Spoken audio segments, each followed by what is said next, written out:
Hey guys, tonight we begin with something a little more pungent. No knights, no dragons, no shimmering castles, just the filthy, forgotten corners of medieval life. Picture this: narrow cobblestone alleys slick with muck, rats darting like royalty, and you, armed with nothing but a broom and the hope that no one notices you exist. That's right. You're the street sweeper, the one who keeps the city breathing, even if no one bothers to look your way. Glamorous, right? Trust me, by the end of this, you'll be grateful for your clean pillow and indoor plumbing. So, before we dive headfirst into the grime, take a second to like the video and subscribe, if grimy, grim reality helps you sleep. And drop a comment letting me know where you're tuning in from and what ungodly hour it is there. I love seeing who's out there. Now, dim the lights, maybe open a window, though probably not if you live near a dumpster, and let's slowly, quietly, step into the foul-smelling shoes of someone history tried very hard to forget. You wake up before the sun, not because you're a morning person, but because the street starts stinking harder once the heat sets in, and trust me, it already reeks. The scent hits you before your eyes even open, a sharp cocktail of rotting vegetables, chamber pot spills, spoiled meat, and something unidentifiable that's been fermenting in the gutter since last market day. You breathe through your mouth. Not that it helps. You pull yourself off a straw mat that smells suspiciously like the back of a pig and reach for your tools. A splintered broom with 3 good bristles, a dented shovel, and the mental will to be ignored for the next 12 hours. That's all you get. No boots, no gloves, no prayers. Just your bare feet and a city full of crap. Literally. The streets of a medieval town aren't streets in the modern sense. They're more like long, filthy corridors between wooden buildings, sloped inward so everything flows to the middle. Rain, mud, blood, waste, and the remains of last night's dinner. And guess what greets all of that first thing in the morning? You. You walk past the baker's shop, where a fresh loaf costs more than you'll earn this week. Past the tavern, where someone vomited into a bucket and then missed. Past the butcher, who dumps pig intestines straight into the alley, like it's part of the decor. You sweep, you scrape, you scoop, you gag, but quietly. The city's asleep, but its leftovers are wide awake. Sometimes you find a dead rat. Sometimes you find half of one. Once, you found a finger. You didn't ask. You just kept sweeping. Because that's your job. You're not a person here. You're the reset button. The reason the city doesn't drown in its own filth before breakfast. You work in silence. You smell like yesterday's garbage. You move like a shadow. People avoid eye contact. They step around you like you're a loose cobblestone or a bad omen. When they do speak to you, it's usually to complain. You missed a spot. This street still stinks. Why are you sweeping when it's just going to get dirty again? Good questions. You don't answer. You know the truth. The street will never be clean. It was never meant to be. Your job isn't to clean it. It's to keep the filth just manageable enough that no one revolts. Just tolerable enough that the city looks like it's functioning.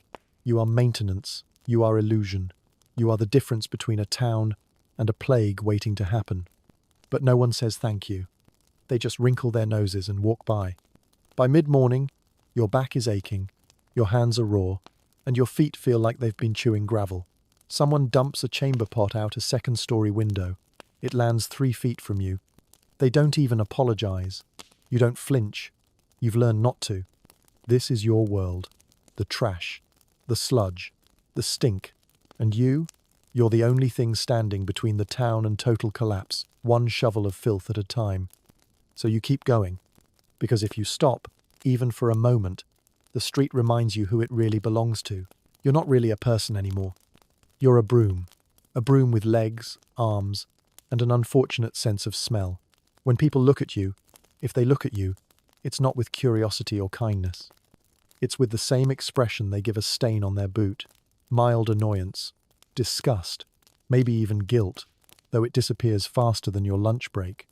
You have a name, you think, but no one uses it. Not the merchants, not the housewives dumping slop, not the children throwing rocks for fun. To them, you're just hey, or oi, or you there. And when something smells particularly bad, that's your fault, obviously. They don't see a tired back, or a burnt hand, or a human being holding a crooked broom. They see a tool, one with unfortunate hair and poor posture. You've become background noise. When noblemen ride by on their horses, they don't slow down. If anything, they speed up, so the horse kicks more dirt into your face. When priests walk past, they mutter prayers about purity and penance, which feel oddly directed at you. Even beggars avoid standing too close. They may be poor, but at least they don't smell like the underside of civilization. No one asks how your day is going. No one wonders if your back hurts or if you've eaten. Even your shadow looks embarrassed to be associated with you. The broom gets more respect. It gets propped against a wall when it's tired. It doesn't get blamed when the street smells like a fermented nightmare. No one throws moldy bread at the broom.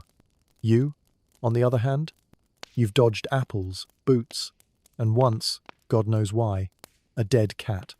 The broom doesn't get shouted at for sweeping too slow, too fast, too loud. It doesn't get told it's doing it wrong by someone who's never touched dirt in their life. It's just a broom.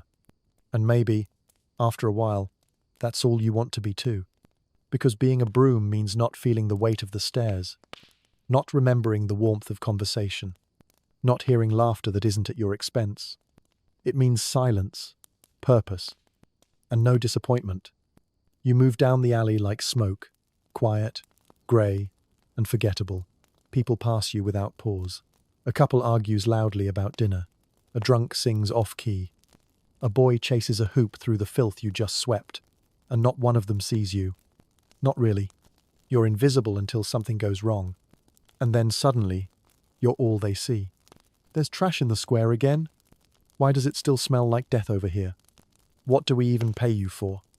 As if 2 copper coins and a stale crust of bread count as payment. But you nod. You apologize. You sweep faster. Because the broom doesn't argue, and neither do you. There was a time, maybe, when you wanted more. To be a blacksmith, or a sailor, or someone's father. But now, you just want to finish your shift without stepping in something that moves. You've stopped wishing for better. Now you just wish for fewer flies. You've become function, a moving part in the great, stinking machine that is medieval life. You wake, you sweep, you vanish, you return. Nothing changes, and no one notices. Except the rats. They always notice. They watch you like co-workers, like equals. Honestly, you respect them. At least they survive. So you keep sweeping, keep scraping, keep moving, because the broom doesn't get tired. And neither do you. Not officially, anyway. The city is still asleep when you start your day. Not peacefully, though. More like passed out, drunk on smoke, sewage and stale beer. You don't need a rooster. The smell wakes you up. It's the same every morning. Rot, piss and damp wood, like someone soaked a dead animal in ale and left it to ferment under your bed. You sit up slowly, bones cracking like firewood. Your nose twitches. You already know today's going to be a strong one. Maybe it rained last night. Maybe a pig died. Maybe someone dumped their guts out a second-story window again. You don't ask questions anymore. You grab your tools, broom, shovel, a sack with more holes than cloth, and step outside into the fog. Not the romantic, moody kind. This fog bites. It carries the breath of 10,000 chamber pots and last night's regrets. The air hangs heavy, like it's judging you. The streets greet you, with sludge, with scraps, with the lovely sound of something squishing underfoot. You walk slowly, partly from fatigue, partly because you don't want to slip and land face first in someone's breakfast accident. The cobblestones are slick with waste. Somewhere nearby, a dog is barking at nothing. Somewhere else, something is hissing. You hope it's a rat. You really hope it's not a person. The alleys are tight. You squeeze through gaps barely wide enough for your broom, past piles of straw that might be bedding or just straw. Who knows? Everything smells the same now. You reach the market square. It always hits hardest here. By day, it's full of smiling vendors and overpriced onions. By night, a war zone. Rotten produce, meat drippings, chicken bones, fish heads, broken crates, and something that looks like it used to be alive. You don't ask. You start sweeping. Each stroke of the broom is a negotiation. The filth doesn't want to move. It clings to the stones like it paid rent. You push harder. Your arms already ache. The broom squeaks. You grunt. A nearby rat pauses to judge your form. There's no glory here. No clean street moment. You don't make things beautiful. You just make them less horrible. You work fast, not because anyone's timing you, but because you know what's coming, people. And with people come judgment, spitting, and remarks like, "Missed a spot," from someone who's never bent over a pile of horse droppings before breakfast. You scrape something sticky off a stall post. It fights back. You win. Barely. The sky begins to lighten. Not sunrise, just less darkness. The tavern door creaks open. A man stumbles out, barefoot, confused, covered in ale and bad decisions. He vomits. Right where you just swept. You sigh. Not even angrily, just knowingly. A child runs past you, chasing a hoop. He kicks up a cloud of dust and shouts something about how bad you smell. You say nothing. You know you do. You stop for a moment, resting against a cart. Your broom leans beside you, equally exhausted. The city is starting to stir now. Shutters creaking, voices murmuring, chamber pots dumping. You step back into motion. There's no breakfast break, no tea, no thanks, just more street. The smell never gets better. You just stop noticing. Eventually, except on rainy days, then it gets worse. So much worse. But today, the sun is trying to rise. And you? You've already been awake for hours, covered in sweat, stink, and a proud layer of unknown substances. Congratulations. You've made it to 6 a.m. Only 12 more hours to go. You don't just clean the streets. You clean pride off the ground. Other people's mostly, and a bit of your own, though what's left of that is hard to find these days. Every time you stoop to scoop up someone's waste, you're also picking up their dignity, because they sure didn't want to deal with it. That's your job. Not just to shovel the rot, but to make sure no one else has to admit it's there. You are the human curtain that hides the city's shame. And for that you are hated, or worse, ignored. A child once threw an apple core at your head and shouted, "Filth cleans filth." You didn't respond. What would be the point? People don't insult you because they know you. They insult you because you remind them of what they'd rather forget, that beneath the perfume and pews, the roast goose and fine gowns, they are just as full of waste as the gutters you scrape every morning. Your presence ruins the illusion. You walk by, and a noblewoman lifts her skirt and her nose. She acts like the street didn't smell until you arrived.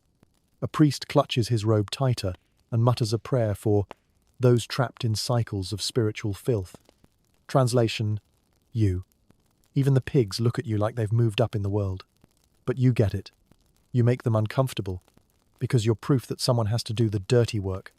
That beneath their polished boots is a layer of rot, cleared daily by someone who doesn't get to sit in pews or drink clean wine or own 2 pairs of shoes. They don't hate you for who you are.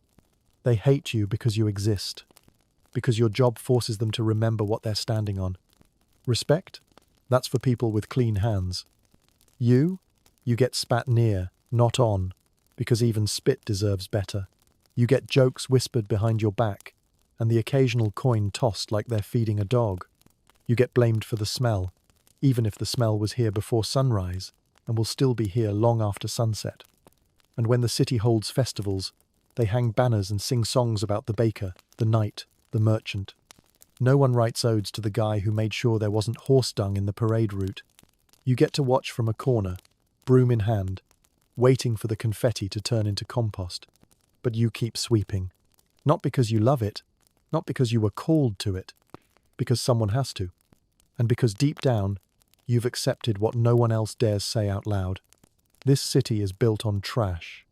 It just doesn't like to look at the people who clean it. There's no space for pride here. You traded that long ago, for a cracked broom and a coin that smells like fish. You don't bother arguing when they wrinkle their noses. You don't respond when they whisper. You just bow your head, sweep the path, and remind yourself. You're not here to be admired. You're here so they can pretend you don't exist. Because that's what dignity looks like, when it wears rags and smells like ash water. And someone's got to carry it. Your job comes with many benefits. back pain, lung damage, and an impressive immunity to gratitude. What it doesn't come with is money. You get paid, technically, 2 copper coins a day, if the city clerk remembers. Some days you get bread instead. Stale, of course. The kind that hurts more going in than it helps once inside. One time, you got a boiled onion. You were grateful. You still dream about that onion. But no, your income doesn't buy you food. It buys you sickness. It buys the cough that never quite leaves, the blisters that never fully close, the cold that settles into your joints and builds a permanent nest. You've mastered the art of not quite dying. Too poor to rest, too needed to stop. There's no healthcare.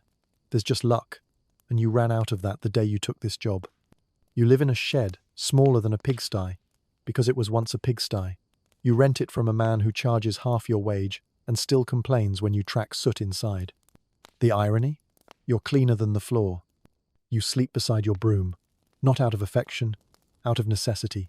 Someone once stole it, thinking it had copper nails. It didn't. You chased them anyway, on foot, in the rain, with one shoe. You didn't catch them, but you did catch pneumonia. You eat what you can find. Crusts, scraps, sometimes spoiled vegetables the merchant boys toss at you for fun. One time you found a whole egg. It wasn't cooked. You didn't care. Your teeth hurt. Your gums bleed. Your hands shake when it gets cold. And it always gets cold. You've lost 3 toenails and half your hearing. The doctor won't see you. He says, you bring the smell of death with you. You didn't argue. You do. Every breath you take comes with a flavor. Smoke, mold, and something you stopped trying to identify. Your lungs wheeze like broken bellows. You cough black. You spit brown. You once passed out near the forge. The blacksmith thought you were a pile of rags and tried to move you with a stick. No one noticed you didn't show up to work the next morning. You did. Because you couldn't afford not to. You don't get days off. You don't get holidays. You get replaced. And you're afraid of that more than anything. Because if they stop paying you, even a little, you stop existing entirely. At least now you're poor with a job. People talk about the plague like it's a thunderstorm. Loud, fast, terrible. But you know better. You live in the drizzle. The slow death. The kind that creeps into your bones while you sweep, while you breathe, while you sleep. The kind that doesn't take your life all at once, but steals it inch by inch, cough by cough, day by grimy day. You've accepted it. You even joke about it sometimes. Once, a man tossed you a coin and said, "Don't spend it all in one place." You replied, "I was thinking of investing in leeches." He laughed. You didn't, because that coin won't buy you bread. But it might buy you enough spoiled meat to keep you standing for another shift. Long enough to sweep another alley. Long enough to earn another disease. So no, your job doesn't make you rich. But if sickness were currency, you'd be the wealthiest man in town. You always knew it would happen. Not if. When. In a city like this, where waste flows freer than water and rats outnumber prayers, plague isn't a surprise. It's more like a recurring guest. And when it shows up, guess who answers the door? You. You don't read the town crier's warning. You feel it. The stink sharpens. The rats run weirder. The air grows, sticky. There's a silence in the alleys that even the drunkards avoid. You hear whispers about black boils, about sudden fevers, about coughing blood into wash basins. You don't need confirmation. You've already seen the signs, on the street, in the gutters, on your broom. You sweep past a man hunched in a doorway. Yesterday, he cursed at you for existing. Today, he doesn't move. You know he's dead. You also know he won't be the last. And still, you go to work. Because you have to. Because the filth doesn't clean itself. Because the city still pretends it's functioning. No one tells you to stop. They just stop looking at you, as if you've already caught it. Which, let's be honest, you probably have. You've spent your entire life waist-deep in the things everyone else avoids. Vomit, blood, rotten meat, dead cats, living rats, and now, corpses. You don't even get gloves. They say the plague spreads through touch, through air, through sin. You wouldn't know. You've been inhaling disease for years. Whatever this is, it's not new, just faster. Your body has survived more infections than the average knight has sword fights, but this time feels different. You're tired. Not the usual tired. Not sore feet or aching spine. It's the kind that settles in your lungs like fog. The kind that whispers, "This is it." And the city? It starts to shudder. Windows close. Streets empty. Markets vanish. Priests chant louder. Everyone hides, except you. Because dead bodies don't move themselves. You're the one they call. Quietly, urgently, guiltily. Could you remove him? They never say corpse. They say him, or it, or you know. You know. You drag bodies to the carts. You toss lime. You try not to look at the faces. You fail. Sometimes you recognize them. The fishmonger who threw bones at you. The tailor who once gave you a crust of bread. The child who called you trash man. Now you're all equal. Rotting. Forgotten. Your cough gets worse. You ignore it. Your skin burns. You hide it. Because the moment they know you're sick, you're not a worker anymore. You're a danger, a target, an object. Eventually, you collapse behind a bakery. No one helps. They don't touch you. They don't check if you're breathing. They just wait until you stop twitching. Then someone else drags you away. No funeral. No name spoken. No marker. Just one less broom on the street. The next day, someone takes your place. You don't get replaced officially. You just stop being mentioned. And the city rolls on. Slower, quieter, sicker, but still moving. The markets reopen eventually. The bells ring again. The nobles throw festivals to celebrate survival. No one celebrates you. But under their feet, the stones are still swept. The filth is still scraped. The illusion of order continues. And though your name is forgotten, your death was useful. You absorbed the rot. You carried the sickness. You died early, so others could pretend they were safe. You were the first to go, because that's what you were always meant to be. Not protection. Not praise. Just a warning. You don't get statues. You don't get songs. You get silence. Until you're gone. Then suddenly, the city notices. Because the truth is simple. Without you, the city collapses. Not in fire or blood or a grand cinematic explosion. No, this collapse is slower, stickier, smellier. It starts in the streets. Literally. Day one without a street sweeper. A chamber pot spills and no one scrapes it away. Day two. The corner near the tavern starts to hum. Not with music, with flies. Day three. A dog slips on a heap of fish guts and breaks its leg. No one helps. Day four. Someone drops their bread in the muck. They eat it anyway. By day five, half the market smells like regret. By day seven, no one wants to come outside. Not even the rats. You were the line. Not between order and chaos, between barely tolerable and absolutely unlivable. No one admits it, of course. They blame the weather, the harvest, the foreigners. Anything but the obvious. You're gone, and now the filth is winning. They start to panic, but not openly. Open panic is for nobles and poets. The townsfolk just mutter, step around puddles, walk faster, hold their breath longer. A merchant sets fire to his own stall because something moved under it. The priest starts preaching about divine punishment. Children stop playing in the square. Too many smells, too many buzzing things. Still, no one says your name, but they whisper the question. Didn't we used to have someone? Didn't there used to be a man who swept this part? They squint into corners, avoid certain alleys. One brave soul tries sweeping. He lasts 15 minutes. Then the wind changes, and he vomits into his own boots. Congratulations, you were irreplaceable. Not in a poetic way, not in the way artists and heroes are mourned. In a purely practical, we're now ankle-deep in sludge kind of way. Because the city doesn't just need food or guards or sermons. It needs cleanish streets. It needs someone to clear the slime off the cobblestones. Someone to move the rot far enough away that it feels like someone else's problem. And when that someone is gone, it all comes back. All of it. The trash, the stink, the disease, the shame. The city begins to eat itself. One spill becomes 10. One rat becomes 100. People stop looking down, not because they're proud, but because they're afraid of what's underfoot. Shoes disappear faster. So do appetites. So does hope. And finally, someone sighs. We need another one. Not another priest. Not another knight. Another you. They find someone desperate enough, hungry enough, invisible enough. They hand him your broom. No ceremony. No training. No warning. Just start with the fish guts.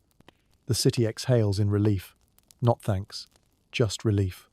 Order returns. Not order by law, but by illusion. The illusion that this place is manageable, that it's cleanish, safe-ish, functional-ish.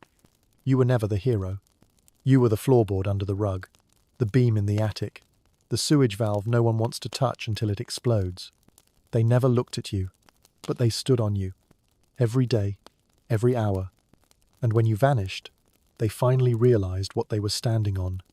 Not stone, not history, not civilization, but you, covered in grime, bent from labor, broom in hand. And without you, they weren't walking forward. They were just wading deeper into their own waste. Before the broom, there was a boy. Before the stink, the blisters, and the back that creaks like a haunted door, there was you. Small, curious, alive in ways you can't quite remember. You didn't always dream of sweeping. No one does. No child clutches a splintered stick and whispers, "One day I'll clean rat droppings for survival." You had other ideas. Bigger ones. Brighter. You wanted to be a blacksmith. Strong arms. Glowing metal. Fire that listens when you speak. Or maybe a travelling juggler. You once balanced 3 rocks and thought the world had just discovered joy. Sometimes you dreamed of being a sailor. You'd heard stories of the sea, of waves taller than houses and winds that could carry you to places where no one smelled like cabbage and regret. You had dreams, but dreams cost coin, and your family didn't have coin. They had debt, illness, too many mouths. So when a man said, "We need someone to clean the streets," your father looked at you and nodded. You were 8. No one asked what you wanted, because want is a luxury. Need is what gets passed down. And so you began. Small hands on big tools. Eyes that still looked up, even as your body bent down. At first, you told yourself it was temporary, a season, a phase. Just enough to help, just enough to buy boots, just enough to matter. But the seasons passed, and you stayed. The broom grew into your hand. Your spine learned the rhythm of sweeping. Your voice grew quiet, then disappeared. Now, you struggle to remember what joy felt like. You smile sometimes, but only when something funny happens to a rat. You hum under your breath, but you're not sure what the tune is. And when you sleep, you don't dream of ships or fire or applause. You dream of silence, of streets without stink, of a place where your hands don't always ache. You don't resent people who still dream. Not really, but you envy them. You watch a child toss a wooden sword in the air, shouting about dragons, and something inside you flinches. Not from bitterness, from memory, because once that was you, before the broom, before you stopped being someone and started being something useful. You still have a name, but you haven't heard it in weeks. You still have a heart, but it beats slower now. Not from weakness, from wear, like a drum played too long in the rain. Sometimes, when no one's around, you speak aloud. Just a few words, just to hear your own voice. You remind yourself that you are real, that there's a person somewhere under the layers of soot, sweat, and public indifference. And once in a while, rarely, you pause mid-sweep. Just a breath, just a second, and you imagine it again. The forge, the ocean, the applause. It hurts, that imagining, because it reminds you of what could have been. But it helps too, because it reminds you that you're not just a broom with feet. You're a man, a person, a soul that once reached for more. And even if the world has buried that version of you in ash and rot, he's still there, hunched, tired, blistered, but breathing. Behind every sweep, behind every step, behind every foul smell. There's still someone who once dreamed of something cleaner. Not just cleaner streets. A cleaner life. You're not alone. You just don't have company that speaks your language. Humans? Number. They keep their distance. Even the kind ones, the ones who nod politely or offer a crust of bread, don't linger. They come and go like shadows. Brief, nervous, disposable. But the rats? They stay. They don't care what you smell like. They don't flinch when your boots squelch in something foul. They don't judge when you mutter to yourself or cough black phlegm into the gutter. They simply exist, beside you, around you, underfoot. You've stopped shooing them away. What's the point? You used to kick at them, shout, throw pebbles. Now you just nod. They scatter when you sweep, but not far. Some follow you at a distance, like little soot-covered shadows. They're patient, consistent, and always return to the same spots. Just like you. There's one with a torn ear you've silently named Sir Scratches. Another small one with a limp. You call him Crumb. You never say their names aloud. That would be strange, right? But they know you. Not in the way people know each other. In the way survivors recognize survivors. You're both creatures of the edge, the in-between. Not quite welcome, not quite banished. Just tolerated, until someone decides otherwise. They sit near you during breaks, not that you get official breaks, but sometimes your knees betray you. They sniff your tools. They curl near your sack when you're too tired to care. One time, you dropped half a crust and they didn't swarm. They waited. Respectfully. You've known people with less manners. Loneliness stopped being loud a long time ago. It's quiet now. A hum beneath the clang of boots and the scrape of your broom. An ache that doesn't scream, it whispers. You pass crowds and feel more alone than when you're crouched in an alley with 6 rats and a dying lantern. Because at least the rats look at you. They acknowledge you. They don't pretend you're invisible. Even the drunkards, who speak to walls and argue with chickens, ignore you. That's how far you've sunk below the threshold of notice. You once tried conversation with a merchant. Just small talk. He looked past you like you were fog. You smiled anyway. He didn't see it. So you talked to the rats. In your head, mostly. Busy day, Crumb? Seen worse, haven't we, Sir Scratches? They say nothing. They listen better than most. Sometimes, in winter, one crawls into your sleeve for warmth. You let it stay. What would you do? Shake it off? You know what it's like to need heat. To cling to something just to make it through the night. And if you die on the job, and you probably will, it won't be a priest who finds you. It'll be them. They'll come first. They'll sniff, circle, decide. And maybe, just maybe, they'll sit beside your still body for a while.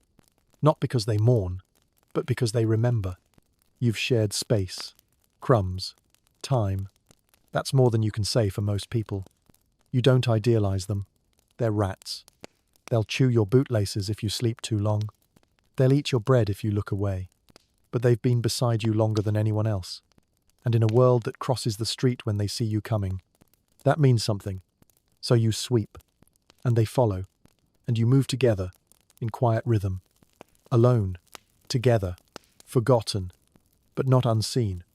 Not by them. No one knows the exact moment you die. There's no witness, no gasp, no dramatic fall mid-sweep. Just a stillness. Maybe it happens in your sleep, curled beside a wall with your broom cradled like a child. Maybe it happens behind the tannery, where no one goes unless something smells worse than usual. Maybe you were upright one moment, sweeping half-conscious like always, and then, not. What matters is that you stop moving. The broom slips from your hand. It clatters to the ground. That's the only sound you leave behind. No one comes running. Your body stays there for hours. People pass by. A few glance, fewer pause. Most assume you're sleeping, or drunk, or just being dramatic. Eventually the flies gather, and the smell shifts from the usual stench to something final. That's when they know. And even then, no one says your name. They say, the sweeper, the old one, that poor soul. Not you. You are handled like waste. Two men come with scarves over their faces and carry you away on a cart that already has a stain from someone who died last week. They don't ask who you were. They don't care what you dreamed. They lift your body like a sack of potatoes and mutter about how light you are. Light, because you haven't eaten properly in weeks. Light, because the job stripped you down to bone and will. Light, because you left everything behind, except the broom. And that they keep. Your grave is shallow, unmarked. A common trench outside the city wall. You get dirt, maybe a prayer, maybe not. The rats attend. They stay longer than the men who buried you. Back in the city, the silence is brief. The trash piles up fast. The market square already smells worse than usual.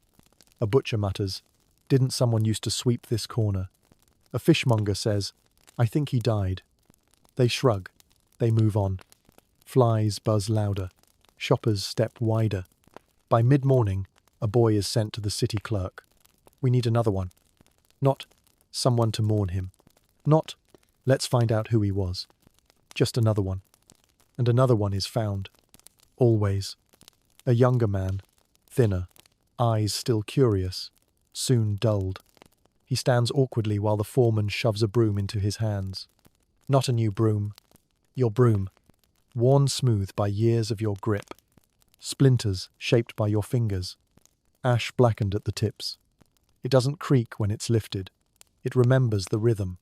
The new man doesn't. Not yet. He tries to sweep the square, and the bristles catch on cobblestones. He curses. The vendors yell at him anyway. He'll learn, just like you did. No one tells him who used that broom before, because it doesn't matter. Because in this city, tools get remembered. People don't. You don't get a plaque. You don't get your name carved into a bench. You don't even get your own story. But the streets are clean again, and so the city breathes easier. Not out of respect, out of convenience. You were useful, until you weren't. Now you're gone, and the broom keeps moving. People see it sweep past and think, "Ah, the street cleaner," as if it's the same person. In a way, it is.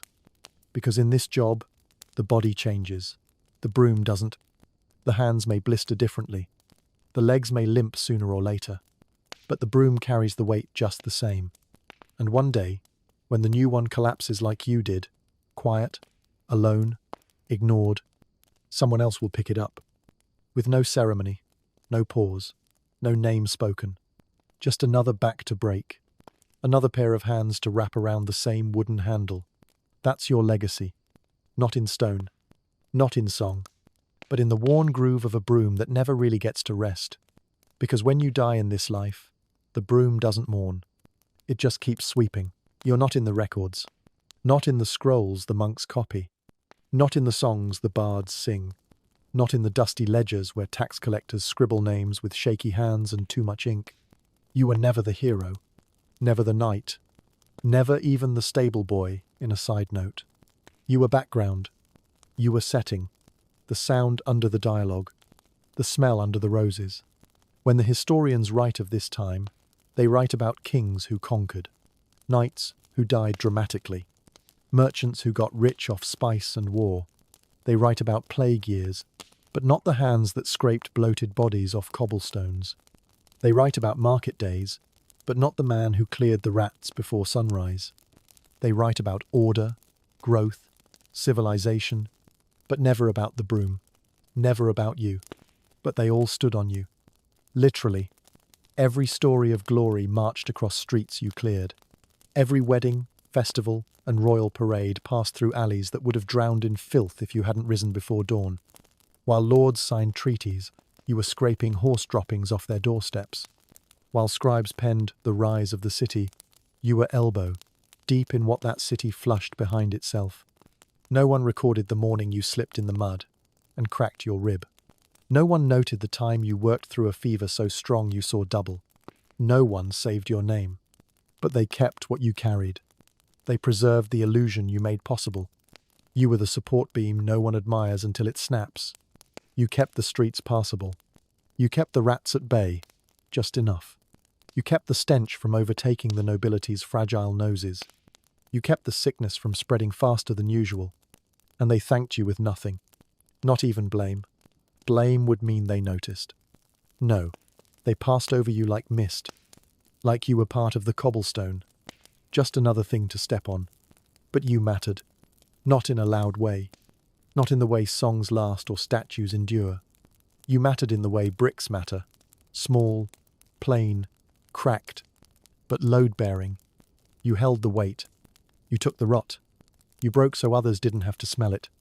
And you were never remembered. But that doesn't mean you weren't essential. If anything, that makes you more so. Because the greatest illusion of history is that it moves because of kings. It doesn't. It moves because of people like you. People who don't get lines in the textbook. Who don't get painted. Who don't get named. But without you, nothing worked. No gates opened. No streets stayed walkable. No markets operated without someone clearing the human mess the night before. You were the blood vessels of the city. Circulating. Invisible. Vital. And always on the verge of bursting. You didn't write history. But you swept the floor, it walked on. You didn't lead. But you kept the roads from swallowing the feet of those who did. Your death was unrecorded.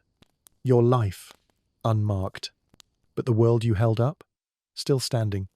And if, one day, a curious historian stumbles across a vague ledger that reads, "Payment, 2 copper, street man," they might blink.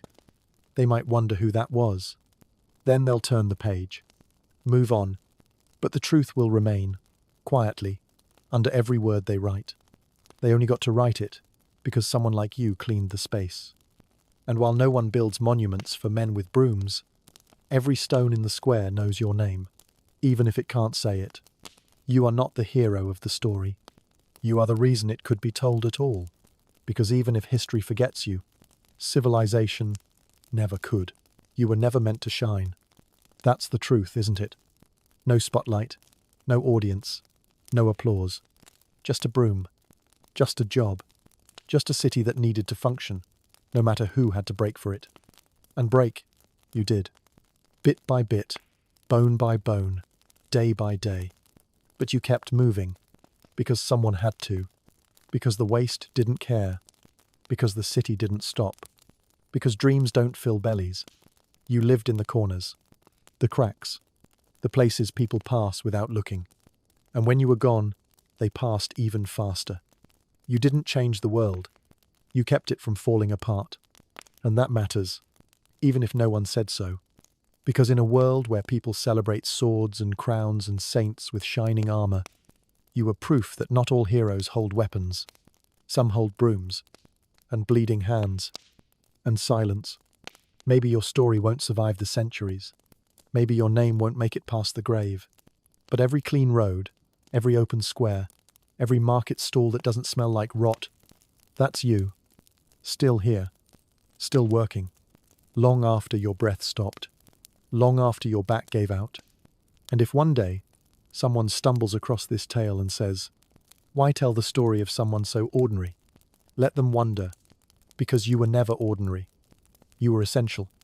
Invisible, yes, but without you, everything else would have crumbled. So tonight, as we dim the lights and let sleep come in, remember this. You didn't wear a crown. You didn't wield a sword. But your hands built the ground those things stood on. You were the street sweeper, and the world moved because of you. In the medieval world, people didn't sleep like we do now. They didn't tuck into memory foam mattresses at 11 p.m., scroll through glowing screens, and set alarms for a solid 8-hour stretch. Instead, their nights were split into 2 distinct phases of sleep. A first sleep, a waking hour, a second sleep. And no, this wasn't because they had extra time to relax. It was because life drained them. For the average peasant, the day began before the sun. Fields had to be tended, water fetched, wood chopped, animals fed. There were no days off, no weekends. Labor was survival, and every task, mundane as it sounds now, cost energy. When darkness came, it wasn't romantic. There were no electric lights, no street lamps, no glowing screens. Once the sun dipped below the horizon, the world dimmed into a shadowy hush. The only source of light, a dim flame from a candle or oil lamp, both of which were expensive and reserved. For most, it was a fading fire, sputtering in a clay hearth, if they were lucky. And so, when night fell, so did the body. Exhausted and aching, medieval people often lay down soon after dusk. Not because they chose an early bedtime, but because their bodies shut down. There were no distractions, no entertainment, no real reason to stay awake. Just shadows, silence, and fatigue. Imagine a small, cold room. A dirt floor, maybe covered in straw. Low ceilings. No glass on the windows, just shutters. The scent of sweat, soil, and smoke thick in the air. Maybe you shared that room with your spouse, your children, or even a goat. The body didn't resist. It collapsed into sleep. This first phase of sleep, known later by historians as first sleep, usually lasted 4 to 5 hours. It was heavy, dreamless, restorative, the kind of sleep that came not from melatonin, but from pure physical depletion. Historians believe it began sometime around 8 or 9 p.m., though in truth, it followed the rhythm of the sun. But here's where it gets interesting. People didn't stay asleep until morning. After their first sleep, many would wake naturally, not in panic, not in insomnia, simply awake, for about an hour or two. This waking hour was quiet. Still, the fire might be stirred. Someone might step outside to relieve themselves. In some homes, prayers were whispered. Some read passages from sacred texts, if they were literate and privileged enough to own one. Others simply sat, waiting for the next wave of sleep to return. It wasn't considered strange. It was normal, expected, documented in diaries, letters, even medical texts of the time. Doctors of the era referred to it as the waking, and even believed it to be the ideal time for certain remedies or contemplations. But why 2 sleeps? Why not one long rest? The answer lies in their environment. Life in medieval Europe didn't allow for continuous sleep. Nights were filled with interruptions, cold drafts from poorly sealed walls, animals stirring, babies crying, bells tolling from distant churches, or wolves howling on the edge of the village. There were no earplugs, no central heating, no weighted blankets. People didn't aim for optimal sleep cycles. They aimed for survival. The 2-part sleep may not have been perfect, but it worked with the world they had. A world where labor dominated daylight and shadows stretched long and quiet over the night. After their waking hour passed, most returned to bed for a second sleep. This one was lighter, more dream-filled. It carried them into dawn. By the time roosters crowed, they were already stirring, reluctantly or not, facing another day of unrelenting work. And yet, for all its hardship, this rhythm was natural. Sleep researchers today believe that segmented sleep isn't a disorder, but a possible default setting for the human brain. Without artificial light and constant stimulation, the body seems to lean back into that old pattern. Sleep, wake, sleep again. What we call insomnia today, medieval people called the night. Their lives were harder, their comforts fewer, but in their darkness they found a rhythm that worked. One shaped not by alarm clocks or caffeine, but by the earth, the sun, and the weight of fatigue. They didn't sleep in 2 parts because they had the luxury of time. They slept that way because their bodies had nothing left to give. For most people in the medieval world, life was not gentle. The days were long, cold, wet, or hot. They were filled with work, repetitive, physical, and exhausting. By the time night fell, the body wasn't just tired. It was empty. And the first sleep wasn't just a routine. It was a kind of quiet surrender. After sunset, there was very little to do. No electricity, no evening shows, no music unless someone played it, no late-night snacks unless there was food left over, which there often wasn't. The meal at the end of the day was small. Often, it was a thin soup, some hard bread, a few greens boiled into something warm. For many, it wasn't enough, but it was what they had. Food was not for pleasure, it was to get through another day. After eating, there might be some quiet conversation, some chores, some time to patch clothing, sharpen a blade, sweep the floor, but soon, the darkness settled fully.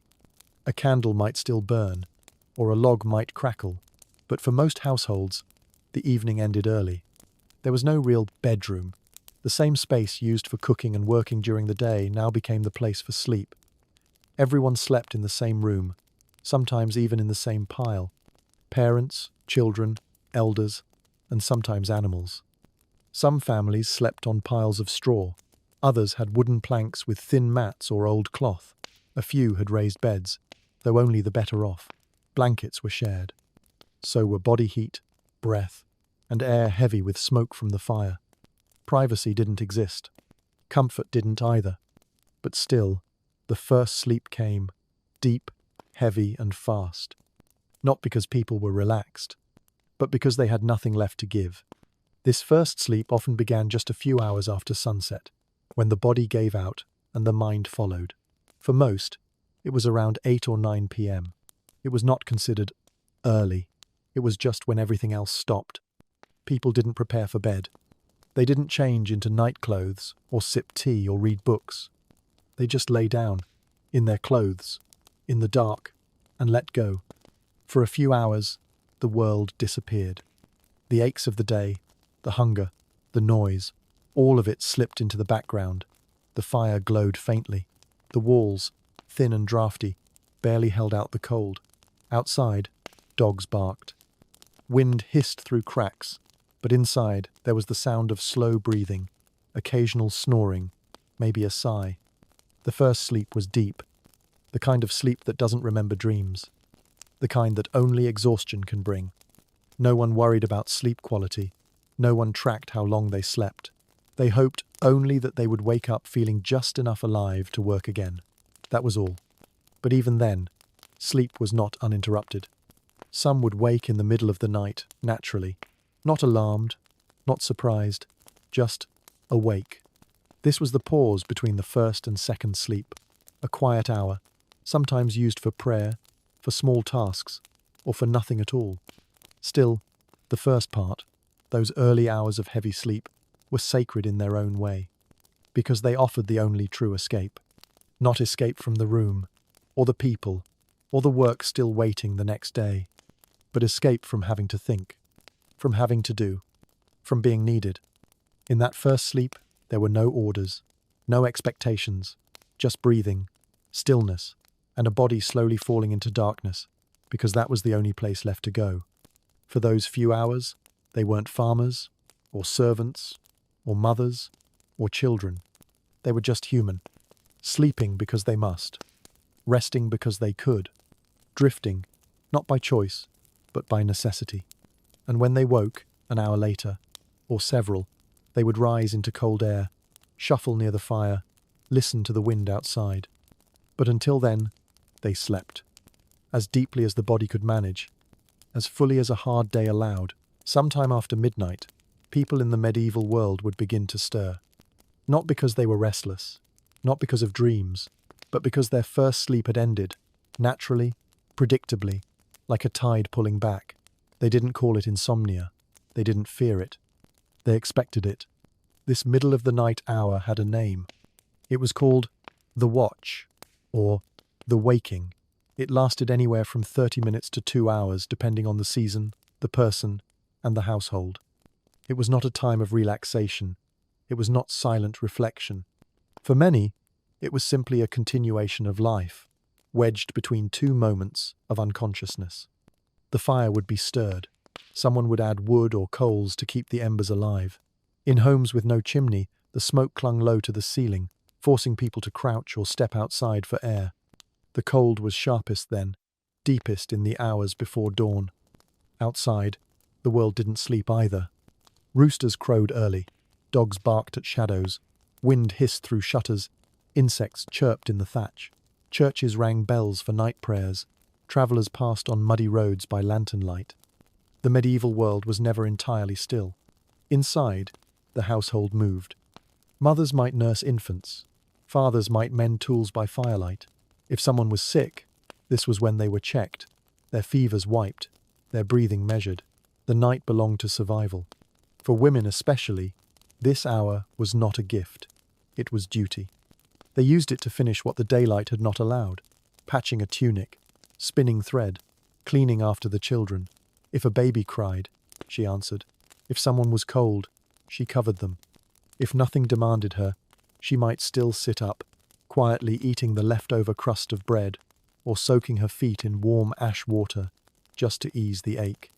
Some couples used this time for intimacy, not out of romance, but out of timing. It was the only quiet moment available. Historical records suggest that many children were conceived during this hour, somewhere between bone-deep fatigue and the second sleep. But this hour was more than domestic.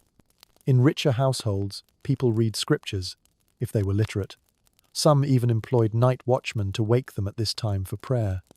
Monks in monasteries were required to rise and chant during the dark hours, believing the veil between earth and heaven was thinnest then. Others just sat, silent, awake, thinking. Some wrote in journals. Some prayed. Some stared at the fading fire, letting their minds wander across the day behind and the one still ahead. It wasn't always peaceful, but it was personal. For a few moments, they were not being ordered, watched, or worked. They simply were. In this quiet gap, time bent strangely. It wasn't day. It wasn't night. It was a pause, an in-between. And it wasn't always welcome. The room might be too cold to sit up. The noises outside too close. A rat in the walls. A cough from a child. A sharp pain in a joint. There was no tea to brew. No soft slippers. No electric light. Just the sound of your own breathing and the weight of your own thoughts. But for many, this was the only time they could think at all. They hadn't had a moment to themselves since the sun rose. The fields, the tools, the children, the chores, everything demanded their time. This brief wakefulness, tucked between two halves of sleep, was a kind of invisible freedom. Unwritten, unspoken, unshared, and that made it sacred. Some historians believe this hour shaped how medieval people understood rest, not as something continuous and clean, but as something fragile, broken, and patched back together. Rest wasn't a luxury. It was taken where it could be found, and often interrupted. They didn't complain. They didn't track REM cycles. They simply waited for the second sleep to return. When it did, it came quietly. The fire dimmed again. The body, cooled and slowed, leaned back into sleep, softer, lighter, dreamier. And from that second sleep, they would rise again, before the sun, to start another day of labour, hunger, and duty. The hour between was over, but for that brief stretch of night, they had existed without command. Not resting, not working, just living. Today, if you wake up at 2 a.m., you might worry. You might stare at the ceiling, wondering why you can't sleep through the night. You might scroll your phone, read advice online, or count backwards from 100. Modern life tells us that sleep should be uninterrupted, solid, smooth, 8 hours long. But for much of history, it wasn't. In the medieval world, broken sleep wasn't a problem. It was the norm, and in many ways, it made perfect sense. First, the nights themselves were longer. Without artificial light, people rose and rested with the sun. In winter, darkness could stretch up to 14 or even 16 hours. That's far too long for most people to sleep in one stretch. Even today, our bodies aren't built to sleep that long continuously. So, after 4 or 5 hours of deep sleep, people naturally woke, not from anxiety, but from rhythm. There were no alarms, no clocks ticking, just the human body responding to time the way it always had. Second, the environment didn't allow for perfect sleep. Most medieval homes had no windows, or only small wooden shutters. They were drafty, cold, full of sound. Wind moaned through gaps in the walls. Dogs barked. Roosters crowed early. Churches rang bells at midnight for prayers or deaths.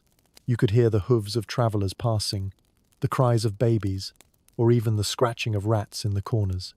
There were no earplugs, no white noise machines. Sleep was always a little fragile.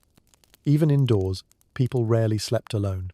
Entire families, sometimes 6 or 7 people, shared one room. Parents, children, elders, even animals might crowd into the same tight space. One person snoring, one baby crying, one cough, It was enough to wake the whole room. And still, they didn't panic when they woke. They rose, stirred the fire, fed the animals, prayed, talked quietly. Then, after an hour or two, they lay back down and slept again. In that way, broken sleep was not seen as broken at all. It was just sleep. And there was another reason this pattern made sense: safety. Night was dangerous. Thieves travelled under cover of dark. Wolves prowled the outskirts. Fires could spark and spread. Illnesses worsened at night. For many, it made sense to wake for a while, check the home, tend to the fire, care for the sick, or simply be aware of what was happening. Sleeping all the way through could be careless. Waking briefly meant you could protect your family, your animals, your home. But beyond the practical, broken sleep fit the deeper rhythm of medieval life. Life itself was broken, split between labor and rest, hunger and eating, light and shadow. Very little in the medieval world was clean, smooth, or whole. Their roads were muddy. Their food was simple. Their lives were hard. So was their sleep. It didn't come in one soft, continuous wave. It came in two parts: first sleep and second sleep, like inhaling and exhaling, like the turning of the earth itself. One phase to collapse, one phase to reflect, both natural, both expected. This wasn't unique to one region. Records of segmented sleep appear in France, England, Italy, and beyond. In letters, medical texts, legal documents, even church writings, the pattern shows up again and again. Some called the gap between sleeps the watch. Others called it the waking. But no one seemed to think it strange. It was only with the arrival of modern life, factories, electric light, and fixed work hours that the pattern faded. People were pushed to sleep less, wake earlier, and work longer. 8 hours became the rule, not because it was natural, but because it fit the demands of industrial timekeeping. We forgot that we ever slept differently. Today, when we wake in the dark, we worry, we diagnose, we medicate. But in another time, people simply rolled over, waited, or whispered into the night. They were not broken. They were human, and their sleep, split in two, shaped by firelight and cold wind, made perfect sense in the world they lived in. When you imagine going to sleep, you probably think of a mattress. Soft, clean, warm, a pillow to cradle your head, sheets that smell fresh, maybe a lamp nearby, a room of your own. In the medieval world, none of that existed. For most people, especially peasants and labourers, sleep happened wherever it could, and it was rarely comfortable. There were no beds as we know them, no spring mattresses, no memory foam, no curtains to block the light, no doors to close. The sleeping space was the same space used for everything else. A single room served as kitchen, workshop, nursery, and bedroom. The same dirt floor that saw muddy boots and spilled stew during the day would become the bed at night. If you were lucky, a thin layer of straw covered the ground. It helped with the cold, the damp, and the hardness, but not by much. People didn't sleep alone. Entire families, sometimes 3 generations, slept together: parents, children, grandparents. In some cases, even animals shared the room. Chickens might roost in the rafters. A dog curled by the fire. A goat tied in the corner, kept close for warmth. Everyone breathed the same smoky air. There was no privacy, no walls, no dividers. If someone talked, everyone heard. If someone coughed, everyone stirred. If someone had a nightmare, the whole room might wake. There was no such thing as a private midnight cry. Your life, your noise, your sleep was shared. Blankets were rare. Most people used whatever cloth they had: old cloaks, patched linen, coarse wool. In winter, multiple people would share a single covering. They huddled close to trap warmth, relying on body heat and breath. The air inside was cold, even with a fire, and fires were dangerous. One spark could end everything. Pillows were for the wealthy. If you were poor, you might rest your head on a bundle of clothing or a sack of straw. Your mattress, if you had one, was likely a wooden platform covered in hay, animal skins, or rags. Lice were common, so were fleas. There was no way to wash bedding easily. People slept in the same clothes they wore during the day. The smells were constant. Smoke from the hearth, damp wool, dirt, unwashed skin, chamber pots in the corner. In many homes, there was no chimney, just a hole in the roof. Smoke clung to walls, filled lungs, stung eyes. It mixed with the scent of stew, sweat, and the musty breath of livestock. And then there were the sounds. Snoring, whimpering, teeth grinding, wind rattling loose shutters, dogs barking outside, church bells ringing in the distance, insects clicking, rats scratching behind the walls. The world didn't grow silent at night. It simply shifted its voice. Comfort wasn't expected. Nobody lay down at night hoping for luxury. They hoped only for rest. A few hours without interruption. A few dreams before the rooster crowed. Sleep was not sacred. It was survival. It had to be enough. There were no expectations of good sleep. Just enough sleep to keep going. The wealthy, of course, lived differently. In manor houses and castles, nobles slept on raised beds, made of carved wood, draped in thick curtains, with mattresses stuffed with feathers or straw. They had servants to prepare the bed, to bring warm stones, to check the fire, to guard the door. There were sheets, quilts, and embroidered pillows. But even they didn't sleep alone. Beds were often shared, not just with spouses, but with servants, companions, or guests. Privacy, even in wealth, was limited, and heat was still hard to come by. Large stone walls kept out intruders, but also trapped the cold. Back in the peasant home, sleep ended when the fire dimmed or someone stirred. The first to wake might be a mother checking her child, a father rising to tend the animals, a grandmother stoking the ashes. The day resumed where it had left off, on the same dirt floor, under the same low ceiling. There were no bedrooms, no routines, only repetition. The space where you slept was the space where you ate, worked, argued, laughed, gave birth, and died. Life didn't happen in separate rooms. It happened all at once, in one crowded, flickering, smoke-filled chamber. And somehow, people found sleep there. Not because it was peaceful, but because they had no other choice. In the medieval world, sleep was not equal. For most people, sleep came in two parts. It came on straw, on dirt, in crowded rooms. It came when the fire went out and returned when the cold gave way to dawn.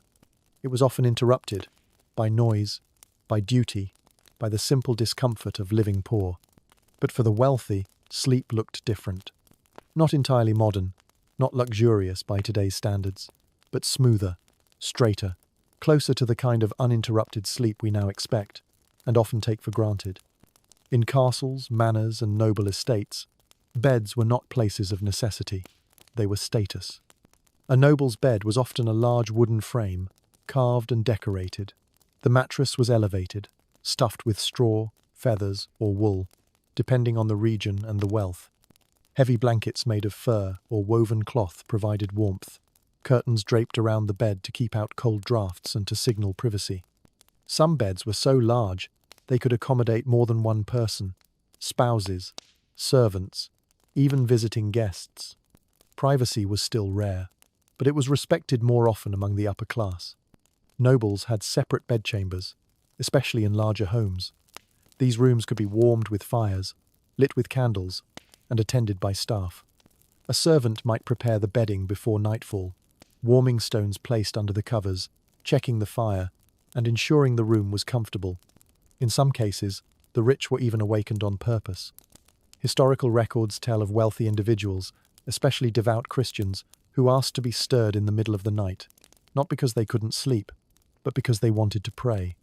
The midnight hour was considered sacred, a time when the veil between earth and heaven thinned. Reading scripture, reciting prayers, or meditating was a common midnight ritual for those with the luxury of time and quiet. But after the prayers, they returned to bed.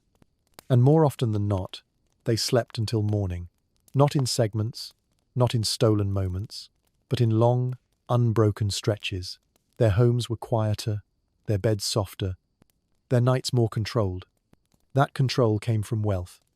To sleep through the night in the medieval world, you needed warmth. You needed silence. You needed safety. The rich had stone walls, heavy doors, guards, locks, and distance from the chaos of livestock and street noise. Their food was better, their bodies less exhausted, their evenings more peaceful. They didn't need to wake in the middle of the night to sew, tend the fire, or nurse a child. Someone else did that for them. Their sleep wasn't just longer, it was cleaner. Doctors of the time, those who served the elite, began to describe ideal sleep as continuous, one long, restful stretch, undisturbed. But this was based on what they observed in noble households. It was not the experience of the masses. Over time, this model became the goal. Especially as cities developed and the Industrial Revolution took shape, society pushed toward a stricter sleep schedule. The segmented model began to fade, first in the homes of the rich, then slowly among the poor. Artificial lighting, stricter work hours, and new social norms changed everything. But in the medieval era, uninterrupted sleep was still a sign of privilege. To sleep one long night, under warm covers, behind thick walls, without fear of noise or cold or duty, this was not normal. This was wealth, woven into bedding and measured by silence. And while the rich may have had their own burdens, political, spiritual, or otherwise, they were not expected to patch clothing by moonlight, or wake to milk a goat at 3 a.m., or share a straw pile with 5 others. Their sleep told a different story. A story of insulation, of comfort, of being above the interruptions of the common world. So when we lie down today, in private rooms, on soft beds, hoping for 8 solid hours, we aren't just chasing rest. We're echoing the sleep of the past's privileged few. Today, when we can't sleep, we panic. We lie awake, staring at the ceiling. We count sheep. We check the clock. We worry about the next day, the lost hours, the exhaustion to come. We call it insomnia. We label it as a disorder, something to be treated. But for most of human history, sleeplessness wasn't a sickness. It was simply part of life. In the medieval world, sleep was not protected. It was not soft, not silent, not guaranteed. It was something people hoped for, grasped at, and accepted, however it came. And often, it didn't come at all. Nights were filled with interruptions. There were no sealed windows, no thermal insulation, no double-paned glass to block the outside world. The wind slipped through every crack. The rain tapped on the roof. Animals made noise in the dark. Dogs barked. Roosters crowed too early. Rats scurried beneath the straw. Inside, things weren't much better. You might be cold, or too hot. The fire might have gone out. The straw might itch. A neighbor might snore. A child might cry. Someone might cough again and again, with no doctor to call, no medicine to give, and no answer for what might come next. There were no earplugs, no blackout curtains, no sleep apps, just the noise of a living, breathing household and the pressure of fatigue. And then there was hunger. Many people went to bed without enough to eat. Their stomachs rumbled in the night. The thin stew had worn off. The bread was too little. There was no fridge to raid, no warm milk to sip, only the sharp emptiness of a body not fully fed. Pain was also common. Muscles sore from labor, blisters from walking, joints aching from cold and damp, toothaches with no remedy, fevers that rose and fell in the night. There were no painkillers, no soothing baths, no comforting creams, just a kind of quiet endurance. And still, people tried to sleep. They lay on hard floors, curled under rough blankets, pressed close to each other for warmth. If they woke in the middle of the night, they didn't question it. They stirred the fire, shifted positions, whispered a prayer, and waited. There was no word for insomnia, not in the way we use it today. The idea that all people should sleep a full, uninterrupted night was a modern invention, built on electricity, timekeeping, and industrial routines. In the medieval world, being awake at night was just normal. Sometimes it came with fear. Fear of wolves outside, of bandits on the road, of spirits in the dark, of illness that might take a child before dawn. There were no emergency numbers, no night shift nurses, just the long hours of wondering and watching, hoping for morning light. Other times, it came with stillness. You would lie there, awake but not alarmed, listening to the fire crackle low, watching shadows move along the wall, hearing the breathing of others, the quiet breathing of life going on around you. And sometimes it came with duty. Someone had to tend to the animals. Someone had to comfort the sick. Someone had to feed the baby. Someone had to sit up and keep the fire alive. Wakefulness wasn't wasted. It was used. The night was not your own, but you moved through it anyway. Softly, patiently, without complaint. And when sleep returned, it did so like fog. Slowly, softly, not always completely. You drifted in and out, until the rooster crowed, until the church bell rang, until the new day pulled you back into motion. There was no question of, did you sleep well? Only, did you wake up? Did you make it through? In a world of constant struggle, perfect sleep was not the goal. Survival was. People didn't measure rest in hours. They measured it in strength. Did they have enough energy to work again? To walk again? To endure? So if you find yourself awake tonight, don't panic. You are not broken. You are not alone. You are simply human, doing what humans have always done. Breathing through the dark, waiting for rest, living through the long, quiet hours of a world that never fully sleeps. In medieval homes, everyone worked. Men labored in the fields. Children tended animals. Elders helped where they could. But it was women who never stopped. From the moment the first fire was lit in the morning until the embers cooled again the next night, women carried the weight of the household. And because of that, they slept less. Not by choice, but by necessity. Their work began before sunrise. They woke first to stir the ashes and restart the fire. The kitchen hearth was not just for cooking, it was the center of life. It needed tending before anything else. With no matches or lighters, this took time. Sparks were coaxed from coals, then fed with dry kindling, breath, and patience. Then came water. Fetching water meant walking to a stream, a well, a communal pump, with heavy buckets and cold hands, often before the world was fully awake. Water was needed for cooking, washing, drinking, every day, again and again. Then food. Preparing food was not a quick task. Grain had to be ground, vegetables chopped, bread kneaded, and left to rise near the fire. There were no fridges, no packaged meals, no leftovers to reheat. Everything took time, and everything required attention. After food came cleaning, washing dishes with sand and cold water, scraping ash and grease from pots, sweeping floors made of dirt or wood, airing out blankets when the sun allowed, beating dust from rugs, if the family had them. And in between all of this, children. Small ones who cried, needed feeding, needed dressing, older ones who needed supervision, lessons, or help with chores.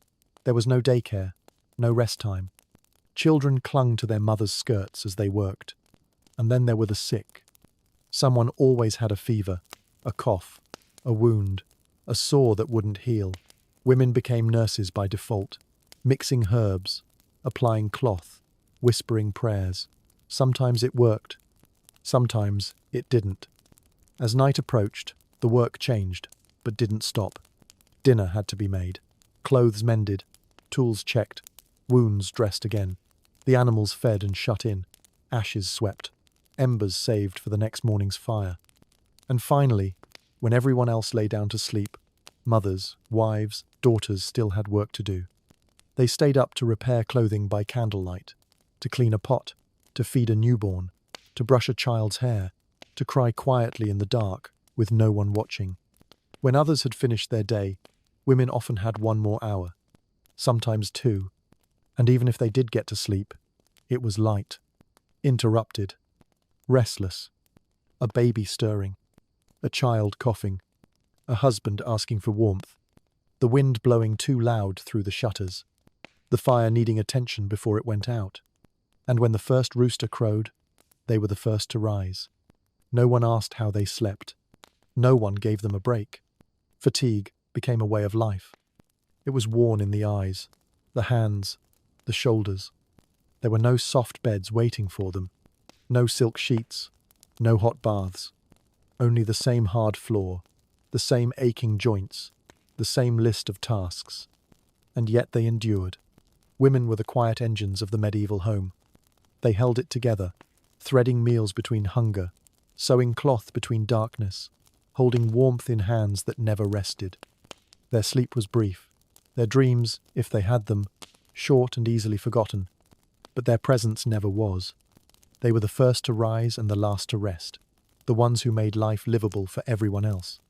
And while the world outside might have seen men as the face of power, inside the home, it was women who bore the weight. So when we say that medieval women slept less than men, we don't mean just in hours. We mean in burden, in attention, in what they were allowed to let go of. Because even in sleep, many could never stop listening. For the baby, for the fire, for the quiet cry in the night that only a mother hears. In a world that demanded everything from everyone, there was almost no such thing as your own time. From sunrise to sunset, and even beyond, people were pulled by duty, by land, by hunger, by noise, by others. But in the deep stillness between first and second sleep, something changed. The house quieted, the fire dimmed. The world stepped back just enough for a person to hear themselves breathe. It was then, around midnight, or shortly after, that many found their only moment of solitude. Not warm, not luxurious, but real. This hour didn't belong to anyone else. No one called your name, no one gave orders. The fields were dark. The livestock were silent. The children, if they slept, were finally still. Even the wind outside slowed for a while, brushing only softly against the shutters. In this thin slice of night, people sat up in bed, or on the floor, or near the fire, now just a red glow. They didn't speak, unless they had someone close to whisper to. Most just sat, and breathed, and waited. Some prayed. Quiet words, barely mouthed, offered to gods they hoped were still listening. Others stared at the fire, watching shadows shift across uneven walls. A few, very few, wrote things down. In journals, letters, scraps of parchment if they were literate and lucky enough to own them. The thoughts were usually simple. The child is ill. The snow hasn't stopped. I miss the sun. They weren't grand declarations. They were small acknowledgements of being alive in that moment. Because for once, no one was watching. And no one needed anything. Even for those who had no education, no words, no light, they still felt it. That quiet pause where the weight didn't press quite as hard, where the body could slump and the mind could unfold. It wasn't comfort, but it was truth. The room was still cold. The fire was still low. The floor was still hard beneath them. But they were alone, not in fear, but in presence. No expectations, no noise, just self. This hour did not ask. It did not take. It gave, silently, briefly. And many people clung to it. They didn't call it meditation or mindfulness. They didn't name it at all. But they knew the feeling, that this small hour between the crushing days and the broken sleep was when they remembered who they were, outside of work, outside of noise, outside of exhaustion. For women, it might have been the only time they weren't touching someone, feeding, holding, helping, lifting. For men, it might have been the only time they weren't told what to do or who to be. For the old, it was a reminder that they still existed, even if their tasks were gone. Even for children, if they stirred and noticed the hush, it might have been the first time they saw the world not as action, but as stillness. And so, they lingered. Not for long, just until their eyes began to close again, until the warmth from the coals faded, until the weight of the day crept back onto their shoulders. But for that window, 15 minutes, maybe an hour, they were only themselves. Not husband, not wife, not mother, not field hand, not cook, not tenant, not servant. Just breath. Just quiet. Some even learned to love this time, not because it was joyful, but because it was theirs. In a world where every other minute belonged to someone else, this small patch of night didn't. It belonged to the person who sat in it. No candles were needed, no noise was welcome. Just darkness, firelight, and the silence of being. Today, we call this kind of stillness rare. We have to plan for it. We carve it into calendars, We call it self-care. But in the past, it came by itself, carved by fatigue, softened by silence, wrapped in ash and smoke. It was cold, yes, but also honest. It was lonely, but also free. It was the hour that didn't ask for anything, didn't explain anything, didn't demand anything. It just allowed you to sit there and be real. We sleep differently now. We lie on soft beds, behind locked doors, in rooms built for comfort. We draw the curtains. We check the clock. We expect silence. We expect to sleep straight through. But even with all our progress, electric light, memory foam, white noise, climate control, something in us remembers the old ways. Because for thousands of years, sleep was not 8 hours in one clean stretch. It was broken, interrupted, shared. It came in 2 pieces, with a waking hour in between, a pause filled with breath, cold, firelight, and thought. It wasn't perfect, but it fit the lives people lived. The poor slept on straw, the rich slept in silence, women slept less, children slept close. The fire warmed, then faded. The room never quite stopped making noise. And still, people found rest where they could. Sleep was survival, and waking up in the middle of the night wasn't a crisis. It was a pattern, a rhythm, a truth. Today, when we stir at 3 a.m., we often panic. We wonder if something is wrong. We search for fixes, cures, routines. But what if we simply remembered? What if that waking hour is not a failure, but a memory? A whisper from an older part of ourselves. The medieval world is long gone. The dirt floors, the shuttered homes, the shared blankets. But some part of our bodies still walks through that cold night, still listens for a child's cough, still waits in the dark for sleep to return. Maybe that's why midnight still feels so heavy, so full, so strange and sacred. We don't sleep the way they did, but we carry their rhythms, their instincts, their fatigue, and perhaps, when we lie awake tonight, not from worry, but from stillness, we can think of them, of the mother warming her feet by the fire, of the old man whispering prayers in the dark, of the woman patching sleeves by candlelight, of the girl listening to the wind and wondering what life would be. They weren't sleeping badly. They were sleeping as best they could. So are we. Have you ever heard of a queen who made a man kneel down so she could sit on his back? Not in a myth, not in a movie, but in a real historical negotiation, under the high ceiling of a colonial governor's chamber in the year 1622. That queen was Nzinga of Ndongo and Matamba. The man on the floor? A Portuguese envoy. The moment sounds like legend, bold, strange, almost cinematic, but it happened. And it wasn't just an act of defiance. It was diplomacy, it was power, and it was survival. Let's set the scene.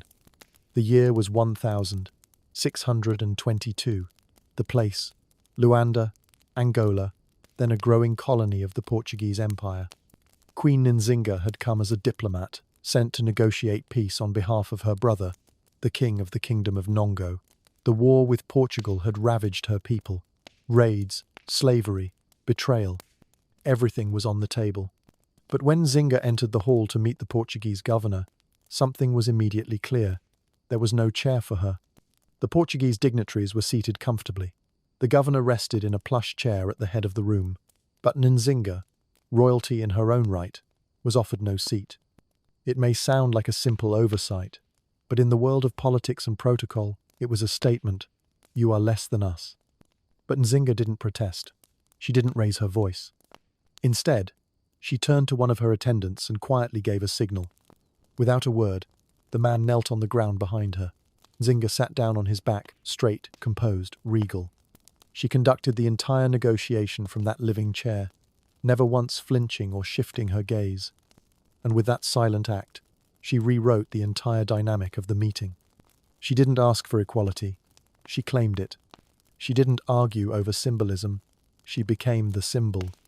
To many today, that image might seem theatrical or exaggerated, but in Nzinga's world, symbolism was survival.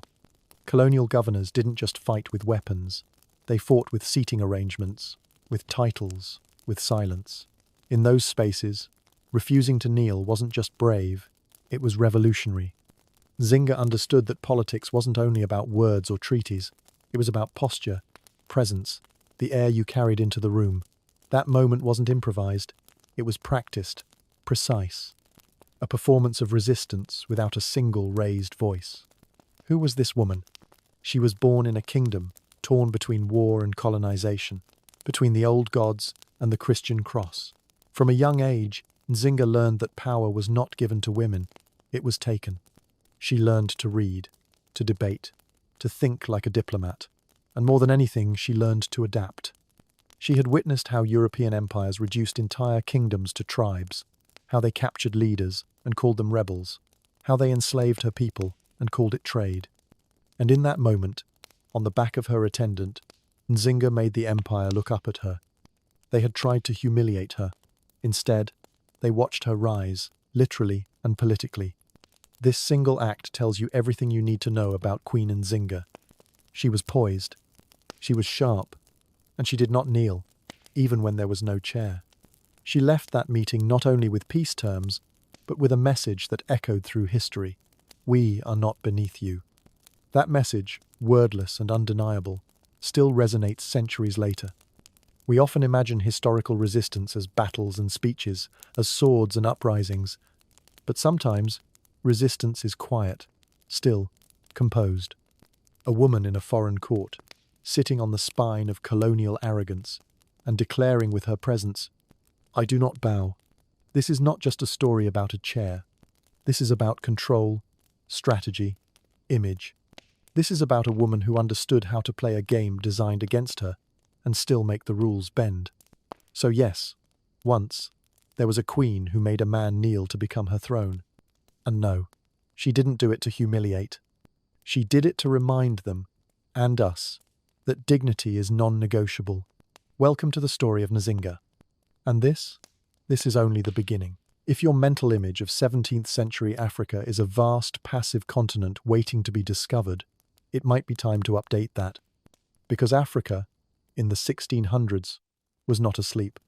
It was alive, complex, fierce, and deeply, deeply political.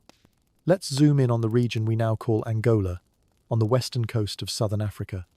This is where the Kingdom of Nongo stood, a Bantu-speaking state ruled by kings and queens, with its own systems of tribute, military defense, religion, and diplomacy. At first glance, you might not see castles or marble columns, but power was everywhere, in the palaces built of clay and wood, in the rituals led by priestesses, in the messages carved into memory by oral historians. This was no wilderness. This was a battleground of strategy and ambition, and it was about to collide, violently, with a European empire hungry for profit. The Portuguese had arrived on African shores in the late 15th century, initially as traders and missionaries, but by the early 1600s, their intentions had shifted. They no longer sought only conversion or spices. They wanted slaves, labourers to feed the plantations of Brazil and the markets of Lisbon. And the Kingdom of Nongo, rich in people, land and gold, became a prime target. But they wouldn't get it easily. Nongo was already entangled in a web of rivalries with neighbouring states like Congo and Matamba. The region pulsed with shifting alliances, betrayals and wars. Leaders rose and fell. Fortresses were built. Villages raided. Treaties signed and broken. Kings and warlords weren't just fighting each other. They were negotiating, allying, and resisting foreign influence. Some rulers traded with the Portuguese, hoping to protect their thrones. Others fought back with swords and cunning. This wasn't a one-sided invasion. It was a political chessboard, and everyone was playing. One of the key figures in this moment was Ngola Mbande, king of Ndongo and older brother of Nzinga. Facing pressure from both internal rebellion and Portuguese expansion, his rule was constantly under siege. His enemies weren't just outside the palace, they were within it. In this high-stakes world, survival didn't just depend on strength. It required adaptability, and no one understood that better than Nzinga. At this point, she was still a princess, but not an ordinary one. She could speak fluent Portuguese, taught by missionaries and tutors during earlier diplomatic exchanges. She studied how the Portuguese thought, how they negotiated, how they disrespected those they saw as lesser. She read their symbols, their pride, their blind spots. When her brother's court was in crisis, surrounded by war, betrayed by vassals, undermined by the slave trade, it was Nzinga he turned to. Not a general, not a priest, his sister, because she understood the world was shifting, and she knew how to stand still while everything moved.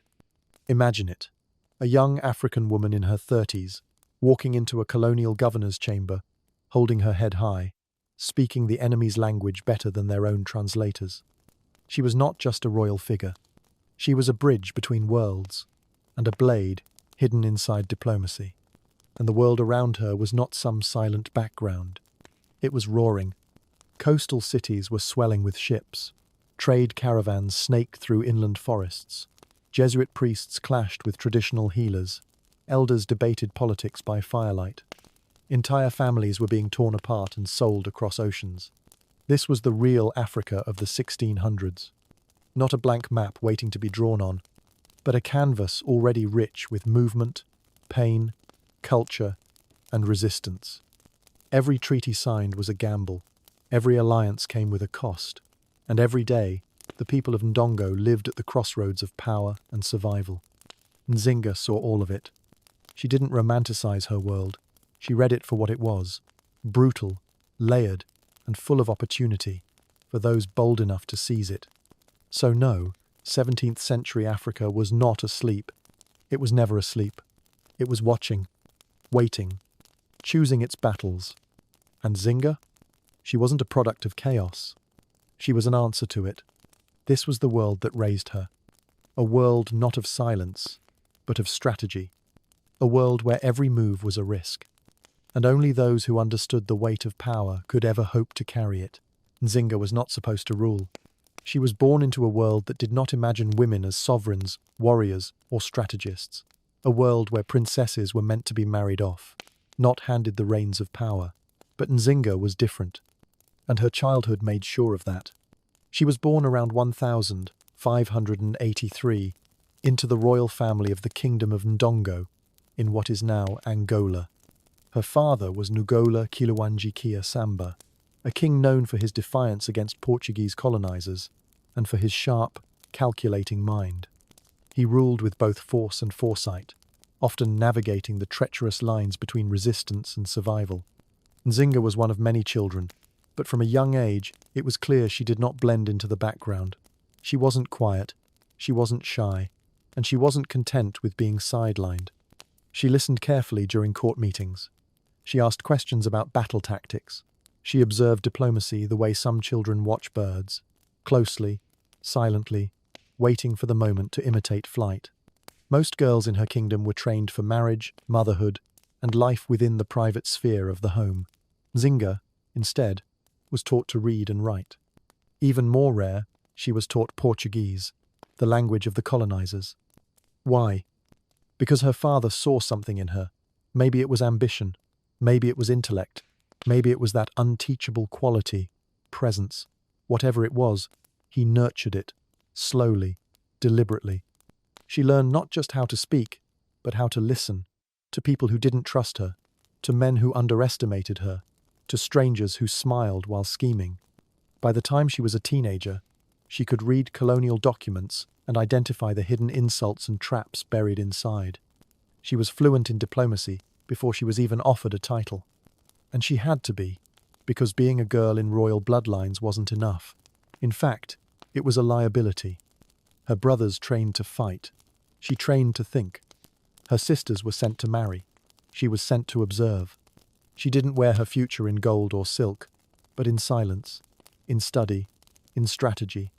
But life was not soft, even for a princess. She grew up watching her people sold into slavery. She saw Portuguese missionaries dismiss her people's gods. She saw the fear in the eyes of her advisors whenever the flag of a foreign ship appeared on the horizon.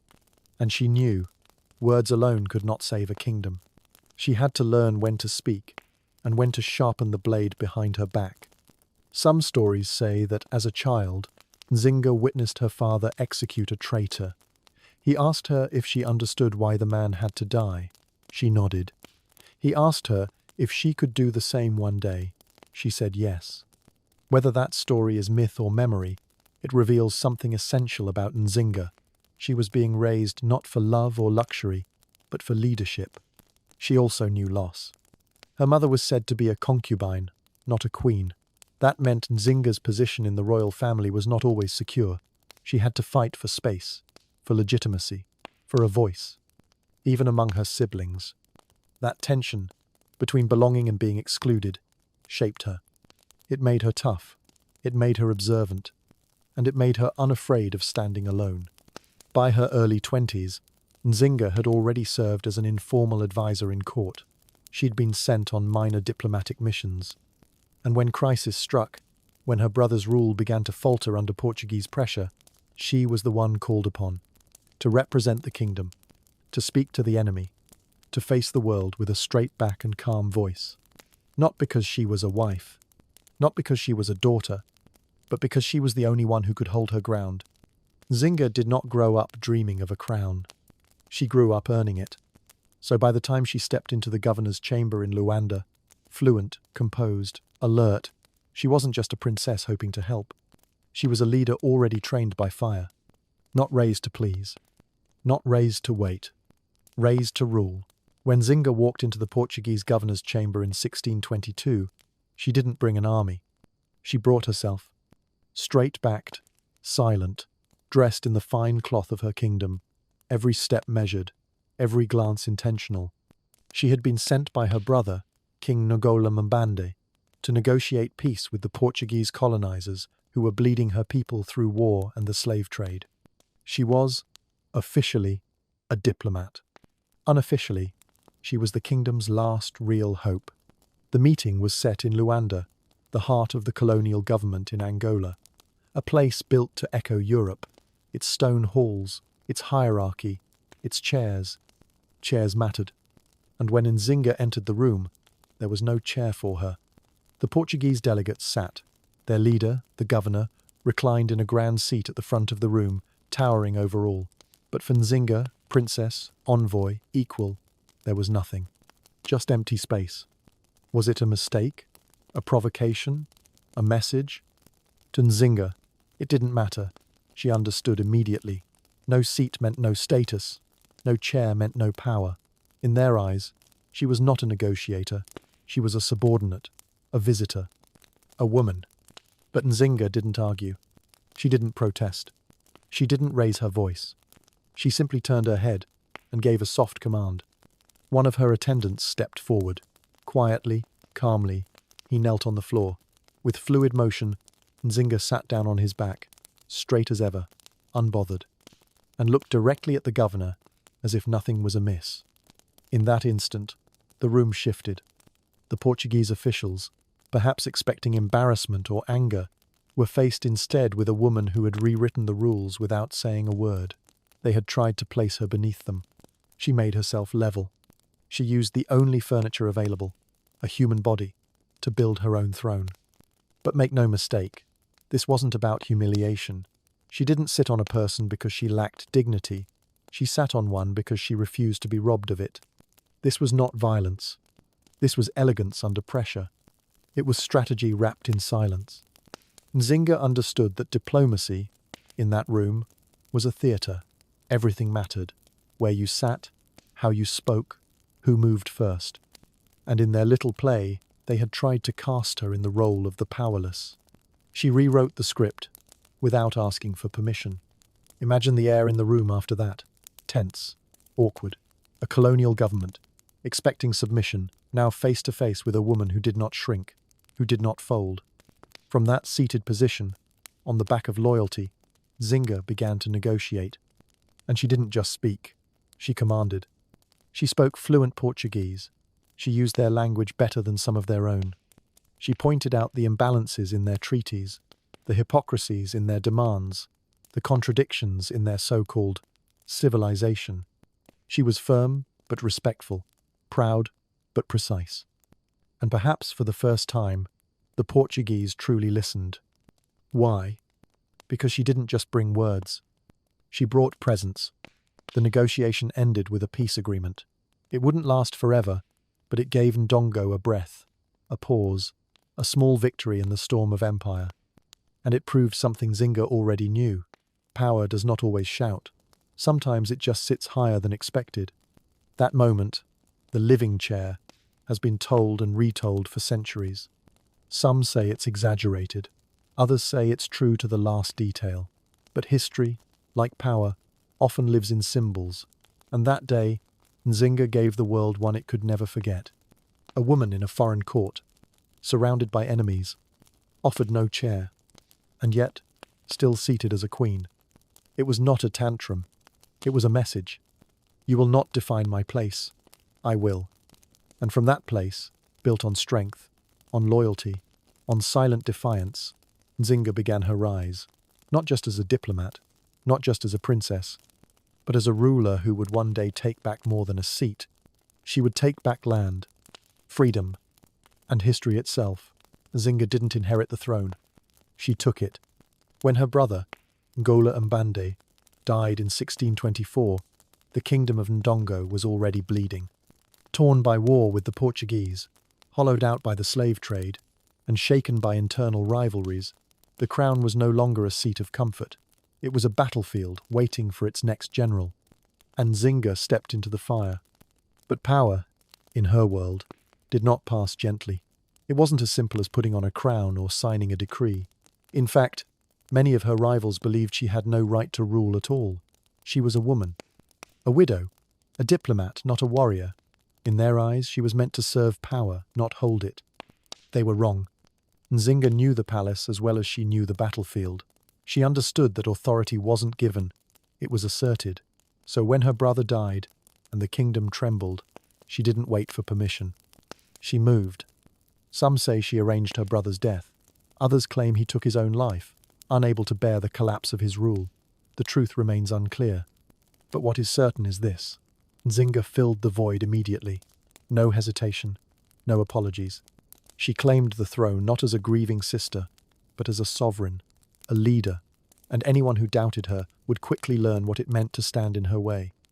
Her first challenge came from within, rival nobles, jealous relatives, powerful men who thought they could control her, or replace her, or worse, ignore her. Nzinga met them not with speeches, but with strategy. She consolidated power through alliances, some political, some personal. She rewarded loyalty and punished betrayal.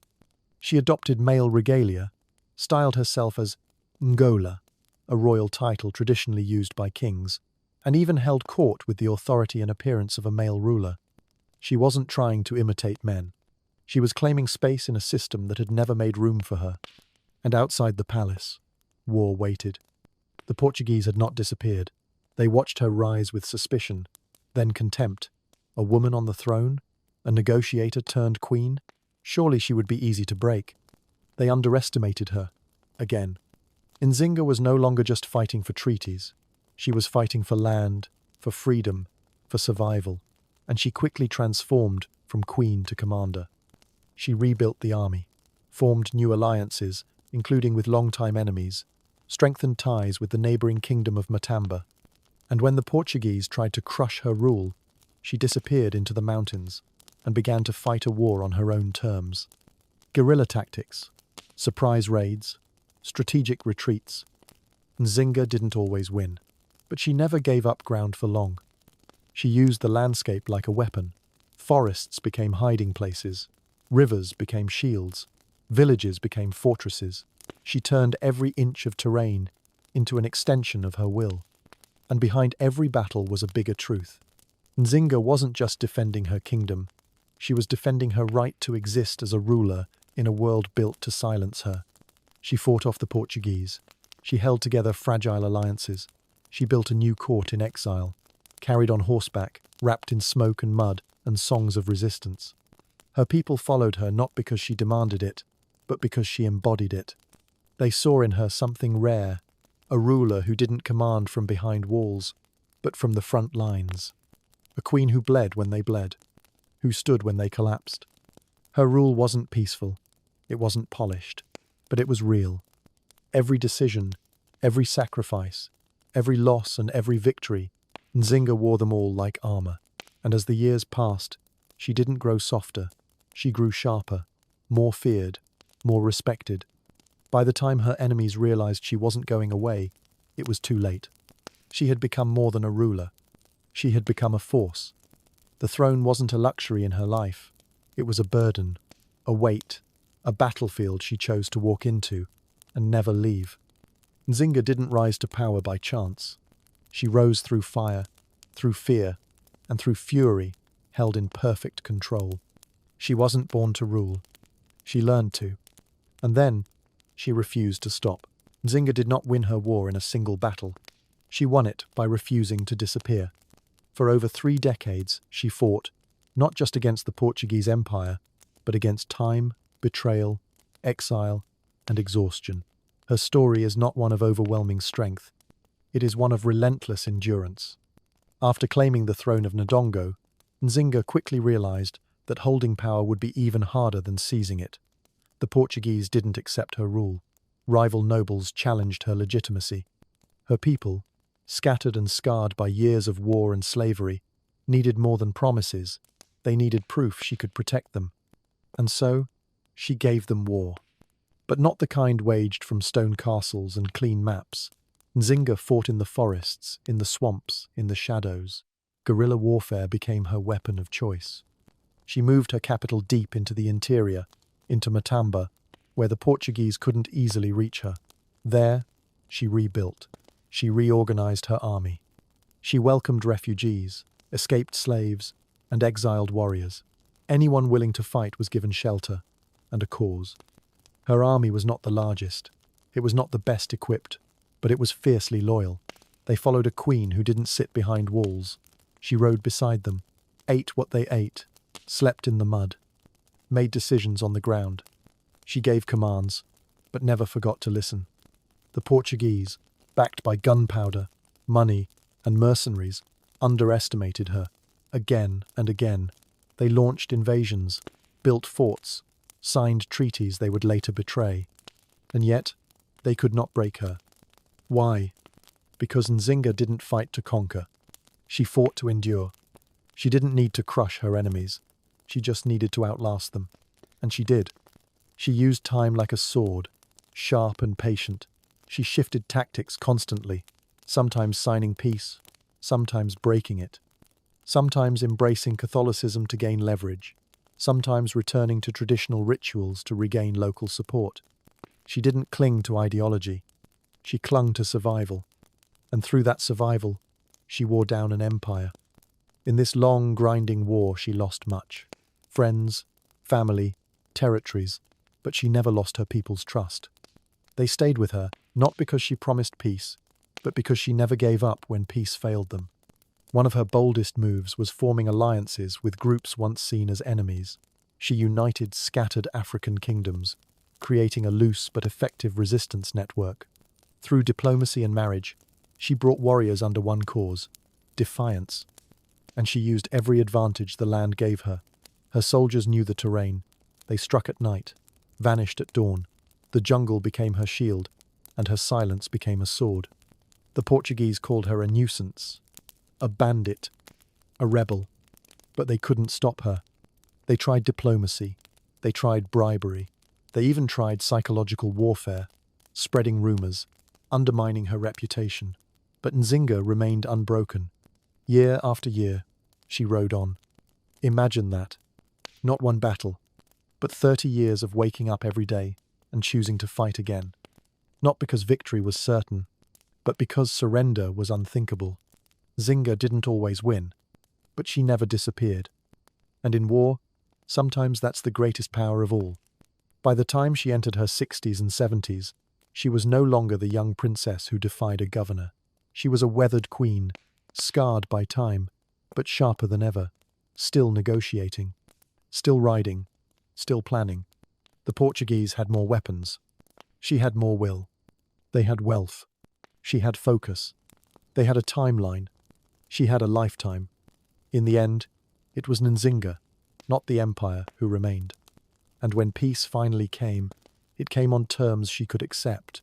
She retained Matamba, rebuilt her government, protected her people. She died free, still ruling, still feared, still undefeated in spirit. Nzinga did not need to win every battle. She simply needed to survive long enough to matter. And she did. For 30 years, she carried a crown made not of gold, but of resistance. A throne carved not in stone, but in scars. Not stronger, just more enduring than anyone expected. Nzinga knew when to draw her sword, but she also knew when to put it down. In the art of survival, strength alone was never enough. To lead through decades of war, betrayal, and exile, she needed something more dangerous than weapons, the ability to play the long game, to lose a round and still shape the board. And no one played that game better than her. While history often celebrates Nzinga as a warrior queen, her true genius may have lived in her diplomacy, her soft politics, the whispered conversations, the quiet conversions, the treaties signed with a smile, but held like a knife behind the back. When brute force could not win, she turned to strategy that was slower, subtler, and often more powerful. One of her most controversial moves was converting to Catholicism. After her famous negotiation with the Portuguese in 1622, Nzinga agreed to be baptized. She took the Christian name Anna and presented herself as a faithful ally to Portugal. To many of her own people, this looked like surrender, a queen bending to foreign gods, playing their game. But Nzinga wasn't surrendering. She was studying the enemy's playbook. By converting, she gained a seat at the European table. She made herself politically useful. She became harder to attack. After all, she was now one of them. It was protection by performance. And when the Portuguese broke their promises, as they often did, Nzinga didn't hesitate to shift again. She returned to traditional religion, reaffirmed her connection to local gods and ancestors, rewove her ties to her people, not because she was inconsistent, but because she was adaptable. She wasn't trying to be pure. She was trying to stay alive and keep her people alive. To Nzinga, politics wasn't about ideals. It was about leverage. She used marriage as a tool too, less for love, more for alliance. At one point, she married a local warlord to strengthen her claim over the kingdom of Matamba. In another, she formed a symbolic marriage with male concubines, flipping traditional roles to assert dominance in her own court. She was unafraid to bend the roles around her. Male or female, ruler or servant, Catholic or traditionalist. She wore each mask with intention and took it off when it no longer served her. Even in moments of seeming weakness, Nzinga was planning the next move. When peace treaties forced her to make territorial concessions, she signed them. Then she used the time to rebuild her army, forge new alliances, and prepare for a counterattack. When one route to victory was closed, she built another, quietly, patiently, because Nzinga understood something essential. To survive empire, you must become unpredictable. You must be the negotiator no one can quite read, the queen who might kneel at mass, then rise and lead a midnight ambush, the ruler who signs peace, but never puts down the sword. Was she a traitor to tradition, or a guardian of her people? A sellout, or a strategist? The answer depends on what you value, appearance or outcome. And for Nzinga, outcome always came first. Her flexibility was not weakness. It was a weapon, and she used it to bend history. When the Portuguese tried to discredit her by pointing out her changes, her faith, her politics, her shifting alliances, she didn't defend herself. She didn't explain. She just kept moving. And in doing so, she survived everything they threw at her. She wasn't just fighting a war on the ground. She was fighting one in perception, in symbols, in rituals, in every room she entered. Her greatest victories didn't always happen on the battlefield. Sometimes they happened in silence, at the negotiating table, in the pauses between battles, in the calm before a treaty that looked like surrender, but was really a setup. In the game of empires, Nzinga knew how to play both sides.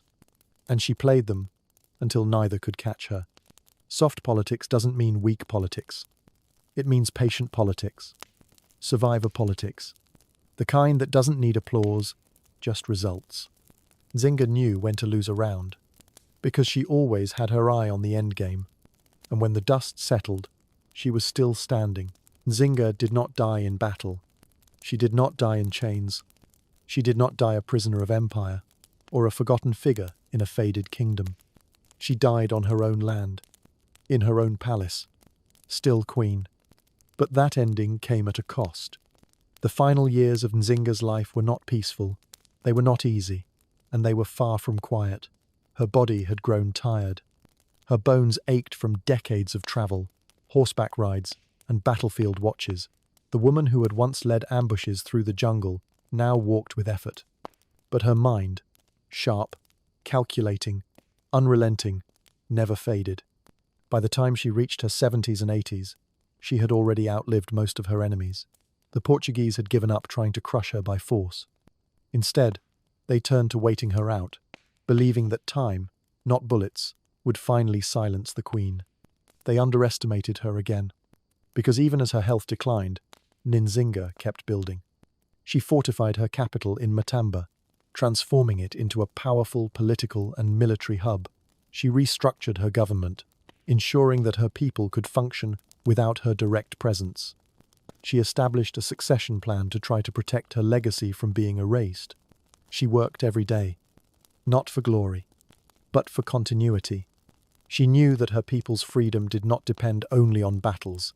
It depended on memory, structure, and preparation, and she was determined to leave all three behind.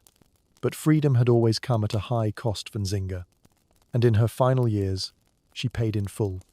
She watched trusted advisors pass away. She outlived friends and family. She endured betrayals and disappointments, and every day, she woke up to a body more fragile than the day before. Yet she never stepped back. She never abdicated. She never stopped ruling. Even when confined to her chambers, she continued to meet with diplomats, review plans, and speak to her people. She would sit, regal in traditional dress, her voice steady, her gaze unwavering. She had become more than a ruler. She had become a symbol. To her people, she was a living reminder that power was possible, even in the face of empire. To her enemies, she was a thorn that refused to die.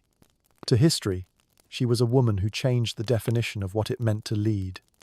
She ruled until the age of 80, and when she finally died, the Portuguese didn't celebrate. They worried, because Nzinga wasn't just a military threat. She was an idea, and ideas, unlike people, don't age. The idea that an African woman could stand toe-to-toe with a European governor. The idea that a kingdom could resist empire for decades. The idea that surrender was not inevitable. Those ideas did not die with her. Her funeral was not grand. There were no golden carriages or trumpets, but there was mourning, deep and real. Across the lands she had defended, her people wept. They lit fires, sang songs, whispered her name like a prayer, not because she had been perfect, but because she had been present through it all. To die as a free queen, in an era when so many were dragged onto ships, stripped of names, and swallowed by slavery, that alone was a rebellion. She had made it, not because the world allowed it, but because she forced it. Nzinga knew the cost of freedom.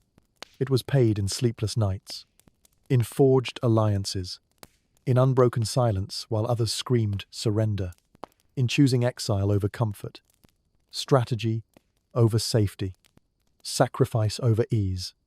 And she paid it, all the way to the end. When people speak of legacy, they often mean monuments or statues, but Nzinga's legacy was more than stone. It was the path she carved through jungle, through politics, through time. She proved that power can look different, that resistance can wear earrings and a spear, that leadership can sit on no one's terms but its own. So no, Nzinga didn't die in battle, but every breath she took was a battle, and she never lost the war of being fully, undeniably herself. In a time when so many were silenced, she raised her voice. In a world built to erase her, she carved her name into the land. And when the final chapter came, she wrote it with calm defiance, not as a victim, but as a queen who never bowed. Because for Nzinga, freedom was not an option. It was a promise, and she kept it. To her last breath, Nzinga died without fanfare. There were no statues built overnight, no songs broadcast across the continent, no grand speeches from foreign dignitaries. For a while, It seemed her story might vanish into the folds of forgotten history, another queen buried by time. But Nzinga did not vanish. She lingered, not loudly, not forcefully, but undeniably. Because her legacy was never about volume, it was about persistence. Long after her death, her people whispered her name. Grandmothers told her story by firelight. Children learned of the queen who refused to bow. Warriors invoked her strength before battle. Nzinga became more than a historical figure. She became a symbol, not carved in stone, but etched into memory. She didn't leave behind palaces or monuments of marble. She left behind something stronger, an idea. The idea that resistance can take many forms: steel, silence, or strategy. The idea that a woman can lead, negotiate, fight, and rule without apology. The idea that survival, in the face of empire, is not weakness, but victory. Her story survived colonial records that tried to minimize her. It survived centuries of history written by others, for others. And it returned, stronger than ever, when the world began to look for the names it had once buried. By the 20th and 21st centuries, Nzinga's name began to rise again, this time not as folklore, but as fact. In Angola, she is remembered as a national hero. Streets are named after her. Schools carry her name. Statues have finally risen. Her image, strong, regal, crowned, is a symbol of defiance and identity. She stands not just for one kingdom, but for a nation that remembers what it means to fight for itself. In African diasporic communities, Nzinga became something more, a beacon for the descendants of those who were enslaved, a reminder that not all were taken, that some stayed and resisted, that some women didn't just survive, they led. For feminists, she is a reminder that power is not gendered. For anti-colonial movements, she is proof that resistance existed long before independent speeches. For the queer community, for the disabled, for anyone who has ever been told they didn't belong at the table, Nzinga's story is a chair built from dignity. And yet, she remains complicated. She signed treaties and broke them. She converted to Christianity and returned to traditional religion. She made alliances and took enemies to bed. She was not perfect. She was not easy to define. But that's what makes her real. Nzinga was not a myth. She was a woman. Messy, brilliant, strategic, exhausted, unshaken. Her legacy isn't clean, and that's what makes it human. History often prefers heroes who are polished, easy to explain, framed in gold. Nzinga refused that frame. She stepped out of it, into the jungle, onto the battlefield, and into the hearts of people who needed someone like her. Someone who didn't just talk about strength, but lived it every day. She didn't demand to be remembered. She just refused to disappear. And now, her face appears on murals, coins, and lesson plans. Her name is spoken in protests, in classrooms, in poems. Her story is studied, debated, reimagined, not as a relic, but as a guide. Because Nzinga's story still speaks to today. To people caught between power and survival. To those who've been underestimated. To those learning how to lead without a clear path. To those who know that sometimes sitting on the floor with your back straight is more powerful than any throne. Her life wasn't a fairy tale. It was a strategy, a sacrifice, a signal that even in the darkest times, dignity can still stand tall. Nzinga didn't leave behind a slogan. She left behind a question. What will you do when the world tells you to kneel? That's why her legacy endures. Because her answer, delivered not with a speech, but with a life, is clear. You build your own chair. You sit. You speak. And you do not move. Queen Nzinga's story is not just one of resistance. It is a story of reinvention, of strategy, of survival. Across 9 chapters, we followed her from a curious young princess to a master of diplomacy, from a warrior queen commanding forests to an old ruler whose gaze still burned with fire. Her life spanned decades of war, betrayal, and hardship, and yet she ruled, not in comfort, but in conviction. Nzinga reminds us that power can be quiet. It does not always shout. It does not always conquer. Sometimes, it simply refuses to leave. She fought empires not because she believed she would crush them overnight, but because she believed her people deserved time. Time to breathe, time to fight back, time to remember who they were before the world told them otherwise. She used everything she had: language, ritual, war, conversion when it was useful, defiance when it was necessary. She built alliances where she could, and she broke them when she had to. She knew when to bend and when to break the system instead. And even as history tried to bury her, she rose again. Not with armies this time, but in memory, in symbols, in the whispered stories of elders, in the streets that now bear her name. Nzinga is more than Angola's daughter. She belongs to the world, to every person who has stood alone in a room, meant to exclude them, to every voice told to be quiet, to sit lower, to accept less. She did not accept. She sat when no chair was given. She ruled when no crown was offered. She survived when no one thought she could. And that, more than any victory on the battlefield, is her greatest legacy. Nzinga teaches us that freedom is not always loud. Sometimes it is measured in the weight of a quiet refusal. A woman who straightens her back in the face of power. A people who remember. A name that will not go away. Her life did not follow a perfect arc. It twisted. It cracked. It hurt. But it held. And in that, there is something deeply human. Something profoundly inspiring. You don't need to be perfect to lead. You just need to be present and persistent. Like Nzinga. So now the question is no longer about who she was. It's about what she left behind. A story. A mirror. And a challenge. When you are offered no seat, what will you do? When the world tells you to kneel, how will you stand? Nzinga's life offers an answer. Not through speeches, but through action. Not in gold or monuments, but in memory. She is not just history. She is instruction. And in her silence, her endurance, her fire, she leaves behind more than legend. She leaves behind a way forward.